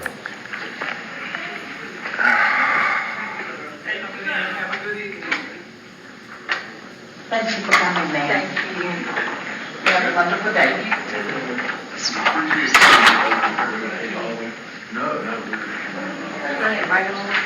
I thought you were coming to look for I guess me. I've got driving now. She called me. I've got driving, I'm not well, I'm waiting on my agent, so hey. Who called you? Get it over with. I'm sorry, who called you? Oh, the chief? Somebody called out there, Sheriff. That's interesting. Wasn't me, my phone. Somebody called the sheriff's office, and then the chief called me, and he said, "You still over there?" Because I was right there. So, Is that Carl? Carl called you? Chief Katie. McNeese. Okay. Yeah. So I'm a board member. We're having a discussion about whether I'm allowed to be in the room or not. I know. Don't ask. Well, Barbara, I'm sorry I upset you. I'm sorry I just flashed my badge and showed you who I was. No, you And didn't I'm- upset me, you were just rude. I don't. Not rude. Yes, yes you were. We have two witnesses of your rudeness. Two witnesses. Please. We have two witnesses who observed exactly what you did. The one that you talked to, the gentleman that you talked to, as well as the young lady who was at the scanner. All right, so what did I do to the young lady at the scanner? I'm saying they observed how rude you were to me. When, what, I didn't even speak You know to what, you. and there you go. That's Yeah. the point. That is the point. Well, the point is you never speak to me either, so what? That is the point. What's the point? And the point is, you don't Can't talk to whoever. Yeah.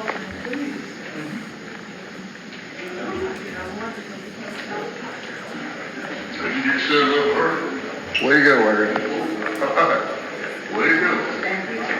Figure out what's going on, between the confrontation about him going in and being rude and all that stuff. I'm just trying to.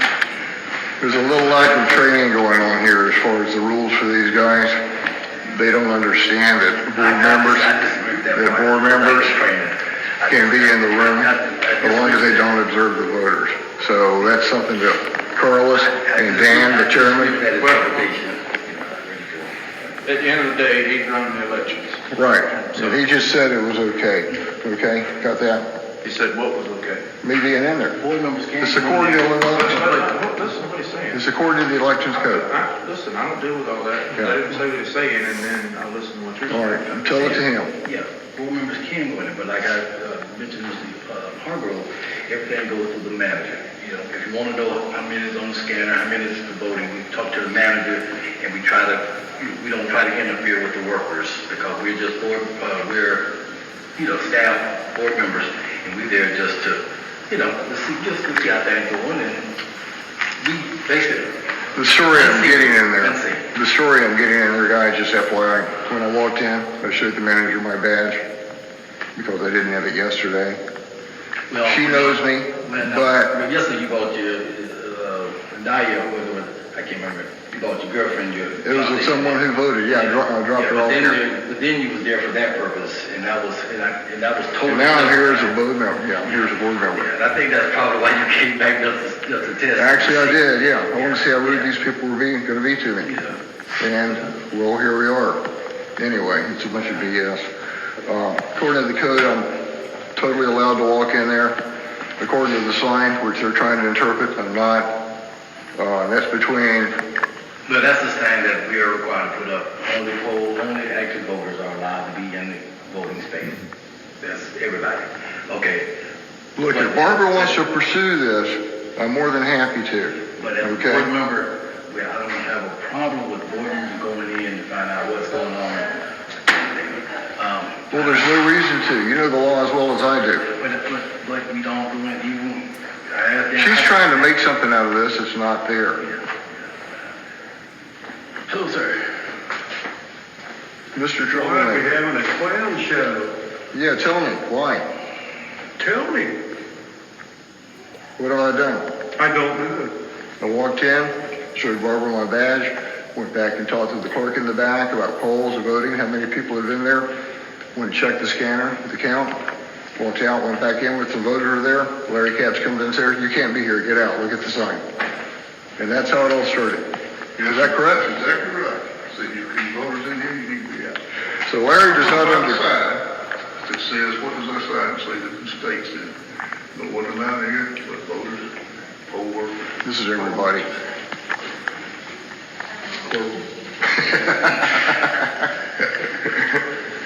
Eddie Bartlett. He's our board chair. He's the board chairman. This is the election supervisor. This is a poll worker. So we got all the group here now. But I try to explain, even as what we do, and when you go in there, I hope you do the same thing, but I know we interact through the board, through the manager.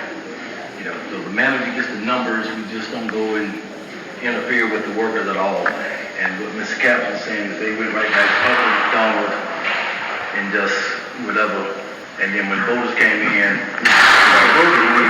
now board members are allowed to go in there to observe and then basically be unseen. That's right. And just go. Shouldn't be interfering with anything. No, didn't. Barbara's upset because they didn't say good afternoon, Barbara. No, that's not what she's upset about. And what is she upset about? You you went in there and tried to show your authority. I do have authority. In front of the other people. I didn't embarrass anybody. Well, see there, that's what I'm talking about right there. You can't talk to you, because you got to show your authority, and that's what you did. She never talks to me, but that's another story. Anyway. I'm not flashing my authority. I just want to know if I can come in here and look at the, You can, according to him, he corrected me, because I go by the sign. That's I understand. what he told us to do. That's my training. Yep. You don't let anybody in here unless it's voting, poll worker, or an observer. Correct? Watch it, yeah. So, yeah, a poll watcher, yeah. And that's where I'm going with it. That's is what Lou the Dean a sign poll says. worker? She is a poll worker Okay, all right. of the, over here. It was just other board members who aren't signed up as poll workers will run into this. Even when I come in, You can. I always go to the manager first. Hello, how you doing? How things going? Mm-hmm. Just keep it on the calm level. Yeah. We don't need to elevate, especially if there's a voter in there. Tell me about it. What? Then why are we in an elevated situation then? Because I just got tossed out of a polling precinct. We heard what he said. Yep. Now, why are you in there looking at numbers and everything? I mean... All I'm looking at is the count on the scanner, to see how many people voted since yesterday. Well, the scanner's not back here when you were talking to Don. Well, I talked to Don because I didn't know him. Is there a problem with that too? What do you say? You're not supposed to talk to anybody? Go in there and talk. He was sitting in the back. That's exactly right. That is not where the number. Don was a guy I'd never seen before, sitting in the back on the chair, so I went back and spoke to him for a couple of minutes. Asked him how things are going. This is a mountain out of a molehill. Lou Dean, you're a witness against me now too? I'm not against nothing. I try to tell you, if we have voters, when we went every precinct, we did not know where the people was voting. Of course not. It's in the elections code. But we had 5 people back there. We were standing there, and he came and told you to leave. You wouldn't vote, and he told you to get out there. He got a right to, because those people can call him and say, I can't vote because of this. And you got in conversation with him. That's why he said that to you, because you was wrong. If you were back there, you saw those people in line. You got to leave. You cannot talk to those people. I didn't talk to them. Even though you're a board member. I don't go within 6 feet of them. It's against the law. But it was 5 that was voting, and he asked you in a nice way to leave. And you said, It's the same rules as poll watchers, Lou it Dean. don't matter about what that It's is. the same rules as poll watchers. I'm not going to even talk about it. All right, I'm not going to try to explain the law. I'm just an observer here right now, but it seems like can't nobody get a word in with you. Okay.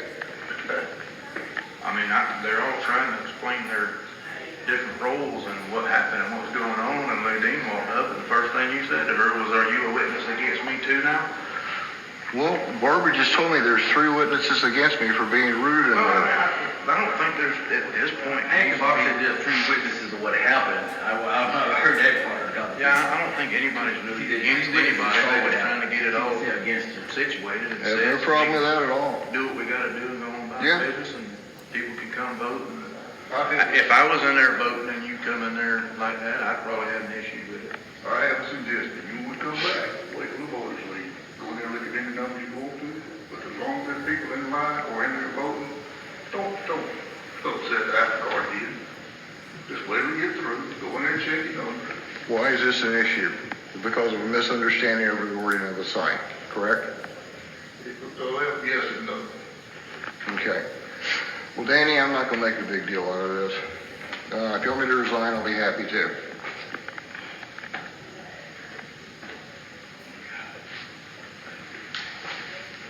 We'll hand over that. Okay. I got to talk to Barbara and then to, that, it would be probably best if you left right now.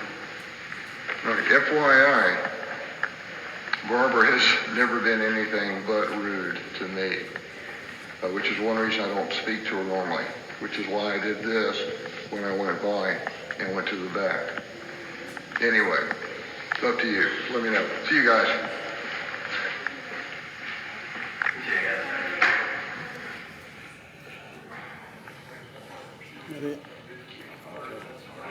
That it? That's it.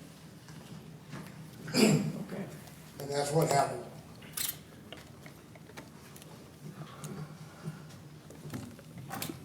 Any more questions for Mr. Hargrove? Madam Attorney, Anymore. I just like to say that I didn't want to hear, but I'm glad I heard it now, because that even, it really, you got it in verbal with Mr. Hargrove, and, you know, so if we had to vote again, y'all vote here, but we heard it, and, it's really kind of Well, sad. all crazy and screaming like was The predicted. whole thing's crazy. The whole thing's crazy. For sure. Let me say this right here. I will say that. But I say this right here now, as far as the screaming and all that kind of stuff, that's really, that's to me, that was irrelevant about I'm talking about the meat and the content of what was being said. That's what's more important to me than so much the tonality of it. And, I don't know, like I say, if a couple of times I heard, you know, raised voices. I won't say screaming, but raised voices. And, I think we just need to try to focus on the real facts of the matter here, and not get into the little side things, you know, what, you know, did he yell or did he not yell? Just like Mr. Hargrove, Sammy, he said, he keeps saying that he was thrown out, he was forced out. I understand that. Yeah, and that's not, he was asked to leave. He was. Yeah. I thought they I think that. in my opinion, don't know if flipping a badge says that's rude or not. If they don't really talk a lot anyways, you know, sometimes you don't get along with people, so you ain't gonna say much to them. Right. Okay, most time them people just kinda head off. Right. And he just showing, hey, maybe you know, I don't think that going further, that you staying on is gonna be good for the election board myself, because I think y'all are all just gonna be, Right. you know, Be bickering constantly. that's just my opinion. Do I think you were in the wrong? No, sir. Carlos admitted it several times that you're right about the law. Okay? I think so.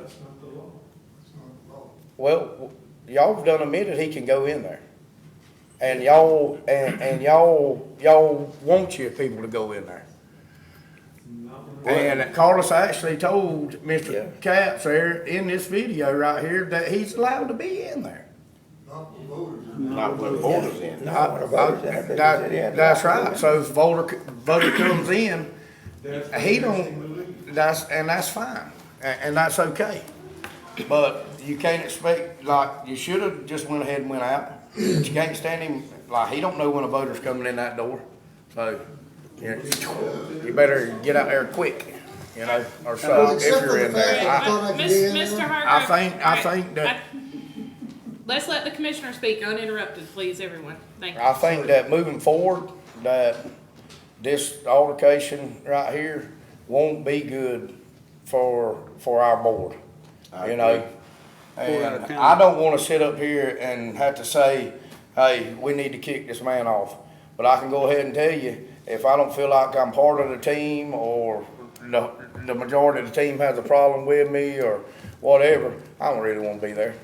You know what I'm saying? You're exactly what you're saying. And so I don't think that this decision that we make today is anything directed towards you. I don't believe. I just don't see where, now, if Mr. Danny, Carlos, Ms. King, Mr. Capps, y'all can all say, hey, let's get over this, and let's move on. If y'all all agree to do it and put forth the effort to do it, you know, that would be great. And the one thing, You know, but I just don't know, that's just you know, that's for y'all to do. Mr. Chairman, just before, I know that the board wants to have a lot of discussion on this, and before we do, just procedurally, if you don't mind, we'll formally close Mr. Hargrove's presentation of evidence. let's give each side 2 very quick minutes, and literally 2 minutes. The clerk is going to time it. Take your 2 minutes, say whatever you would like to say to the board, and then at that point, we will not accept any further comments from the audience unless specifically requested by the chair, and or recognized by the chair and at the board member's request. Okay. So, if we may, let's take our last 2 minutes and finish this procedurally. Y'all have one, Danny?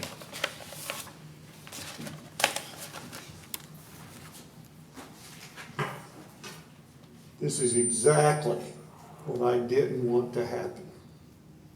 You heard it. It was a clown show. It was a circus.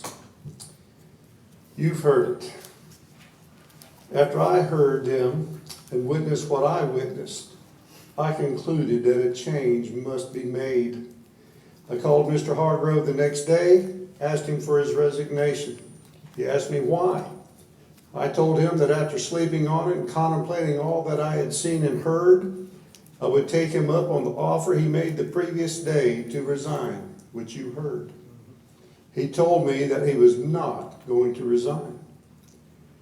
Let me finish by reading from the minutes of the board meeting that was held on election day. And I quote, Chairman Bartlett called on Mr. Hargrove for comments. Mr. Hargrove said his letter speaks for itself and he did nothing wrong. Chairman Bartlett replied, Mr. Hargrove, you did everything wrong. Instead of extricating yourself from the situation and calming everyone down, you chose to exasperate the situation to the point that voters were concerned and wanted to leave before voting.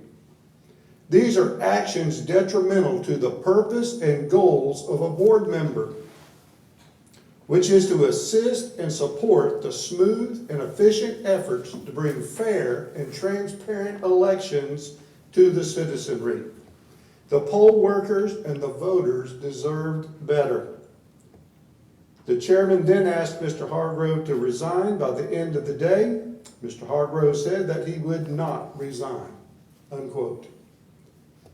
I'm with you, Mr. Burse. After listening to that, I think if I had a mic in my hand, I'd drop it. You heard the circus. We cannot continue with a circus on this Board of Elections, especially with the November elections coming up that are already going to be firecrackers. So I hope that you would take and use your lawful authority to go ahead and remove Mr. Hargrove and let him go back to being the guardian of the citizenry where he works best. Thank you. Thank you. Thank you, Mr. Bartlett. Mr. Hargrove? All right, Mr. Hargrove. First of all, I'd like to apologize, board, and all the citizens of Ware County for this circus that we just went through. The fact that we're even here today represents a failure of the board to handle policy questions in-house. I've been lied about, maligned, been threatened. It's taken over a year for this to surface. I believe that the first lie in 2020 has been the driving force behind most of what's happened since. Not one person has mentioned anything to me that would lead me to believe I was any source of aggravation to anyone regarding an election matter. Now the board attempts to hang me over misidentification by others, code misunderstandings by others, poor working relationship started by others. I'm beginning to smell the hypocrisy here. Don't get me wrong, I'll work with anybody on the board or anywhere else in any capacity for the county. I signed up for this, I'll still sign up for other functions. But obviously a few things needed to be cleared up first. I see now that that's not going to happen. Whatever you guys decide is fine. But as long as you make the decision based on facts, that's all I care about. In closing, the board has gotten one thing right. You do need to decide if there's cause to remove a member. Falsely accusing others, I think is a good cause to remove. I just didn't think it was me. Thank you. Thank you. That's all of them. Okay, any commission? What y'all got? I'm good. Anything would y'all like to say? Leonard, you got anything? The only thing I can say is just this whole situation is a sad situation. I don't think it should have ever happened, but it happened, and now we got to deal with it. And I couldn't agree with Commissioner Sammy Moore that, you know, the board voted unanimously to remove this member. And I'm like Sammy said, if the board has voted to remove, I'm talking unanimously, it wasn't like it was close or anything like that, then if I were on that board, I think, well, if they really don't want me here, then, you know, maybe best thing we do is just move on, find something else to do, because it's going to always be that contention there, it's always going to be that hostility there, it's always going to be just, it's not going to make the board function as it should. So I agree with you, Commissioner Sammy, on that, and this is not an easy thing for me to do, but, you know, we charged to do what we got to do, and so that's all I have to say about that, Mr. Chairman, right now. That's all I have. Okay, anybody else? I'd like to add something to Commissioner Harris, if you don't mind. And I've known Mr. Hargrove for some time now. And that's the main reason I asked you that question about the elevation, when I was asking you about elevating the situation. You know, and being what I've done for longer than I've been alive, that's the reason I always lean on, especially if I have a law enforcement officer's perspective. And he even said, and of course I'm paraphrasing, I'm not doing word for word, and he says, look at what we got now. Nobody can talk to you, because you were agitated at that time. And being in, it's just my opinion, we all have opinions, but it's just my opinion. When you got agitated at that time, you should have immediately removed yourself from the situation. Because you're, just like we said earlier, you're part of the superintendent, you're the board. You're the one at the top. Instead of elevating, you should have digressed and went to the bottom, and you should have walked out. And when that sergeant said, he told you twice on that recording. And that's what I hone in on. It's just like us commissioners, we get faced with things daily. We're human, we get upset, but we have to withhold our feelings. Just like law enforcement officers, we have to withhold our feelings. Because if we step across that line, there's always an answer for it. Okay, and I don't like the situation, I don't like it being here before this commission, and it's nothing personal. Okay? Okay. Any more? Yeah, I'd like to say that I'm very disappointed that it's got to this point, that 5 people can't work together. And got the county commission dragged into it. I wish there had been some de-escalation and walking away and then come back later. But what we don't need this year, particularly with the presidential election, is problems down there. We don't need to be another Fulton County. They always have problems up there. I'm just disappointed in the way all this happened. Mr. Chairman, let me just say one other thing. Next to the election board, I would hope that, in the future, that maybe you could put a little bit more emphasis on the training aspect for the board members, poll workers, and make sure we got clarity to these board members to what they can and what they can't do, and don't leave any gray area in there. And I think if you do that, it would circumvent a lot of this stuff that we're talking about now about, that's happening and everything. And because, like I said, we want to make this thing work smooth, work a good functional board, and like I said, we got a general election coming up in November, and so we already got enough stuff we got to deal with without having in-house stuff to deal with. And Mr. Hargrove, like I say, it's unfortunate that this happened. Wish it would be a way it could have been different, but I think in view of what's happening, it's just gonna make it hard, for the board to continue to function if you got someone on the board that they feel like they can't work with. So I think that Danny and Carlos, that they If there's anything to see where maybe they fell short and maybe say, maybe we could tweak this just a little bit, I think they'll do that. Yeah, I think to Leonard's point, there's, to me, there, I don't hear very well, but there seemed to be a disconnect between definitions on what board members could do. Carlos says one thing, and Mr. Hargroves has the idea of something else, two different definitions. And to me, I can't understand why the board members aren't required to have training. I mean, this is one of the hottest topics you can possibly have in the state of Georgia with no training. Carlos says there's no budget for training. That can be taken care of, but it looks like, I mean, adopt something to require training online or whatever it takes, because, I mean, this is ridiculous here. This is terrible. Yeah. And, Mr. Chairman, maybe one more. And that's one of the things I wanted to ask too was, okay, it may be that maybe your budget doesn't allow you to maybe send people off to training, but sometimes you may have a thing where you can have someone that has expertise to come in and train the board, like an in-house training session, you know, where the board members are still here, but they're getting the training that they need at that time instead of having to go off. They have instructors to come. It was Right. well Carlos. Mr.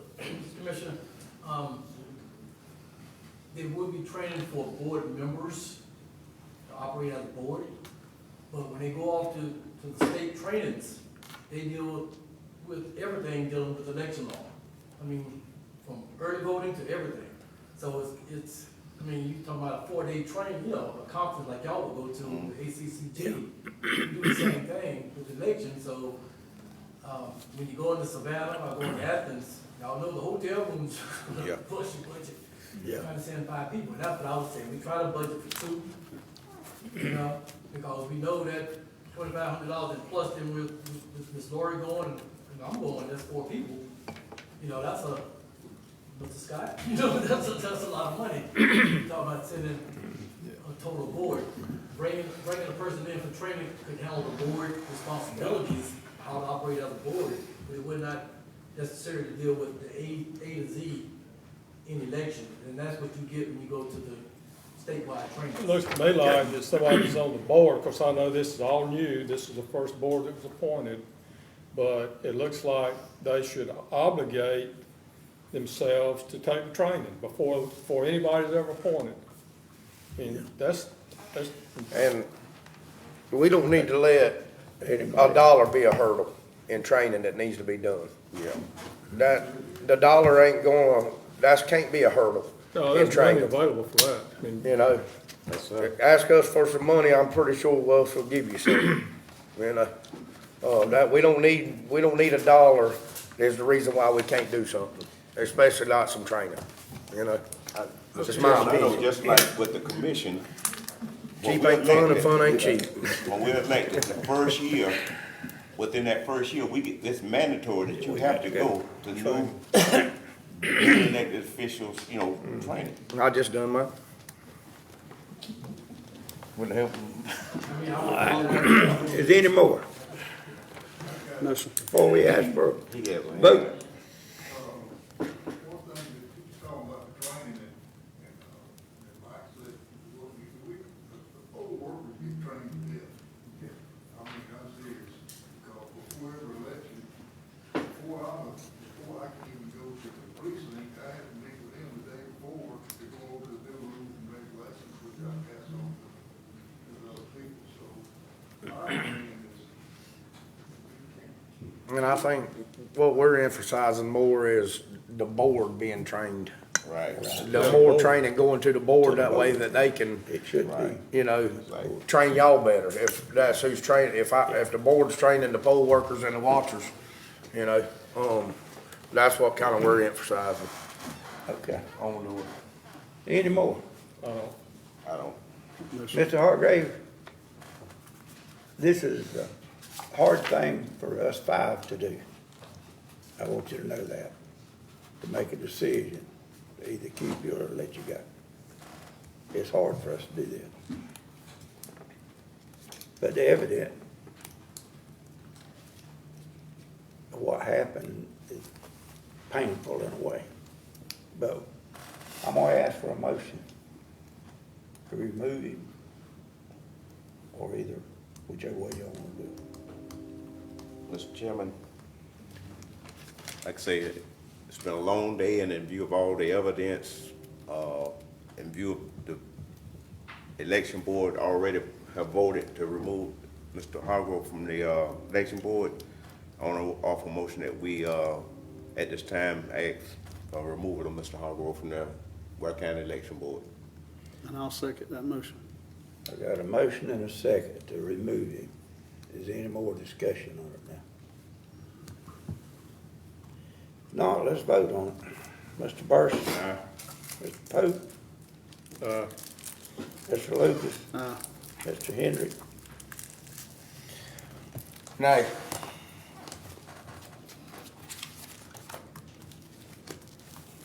Chair votes aye.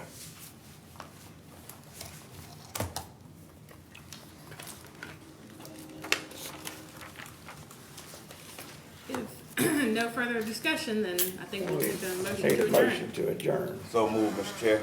I'll second. Motion, got a second? All in favor? Aye. Motion. Meeting adjourned.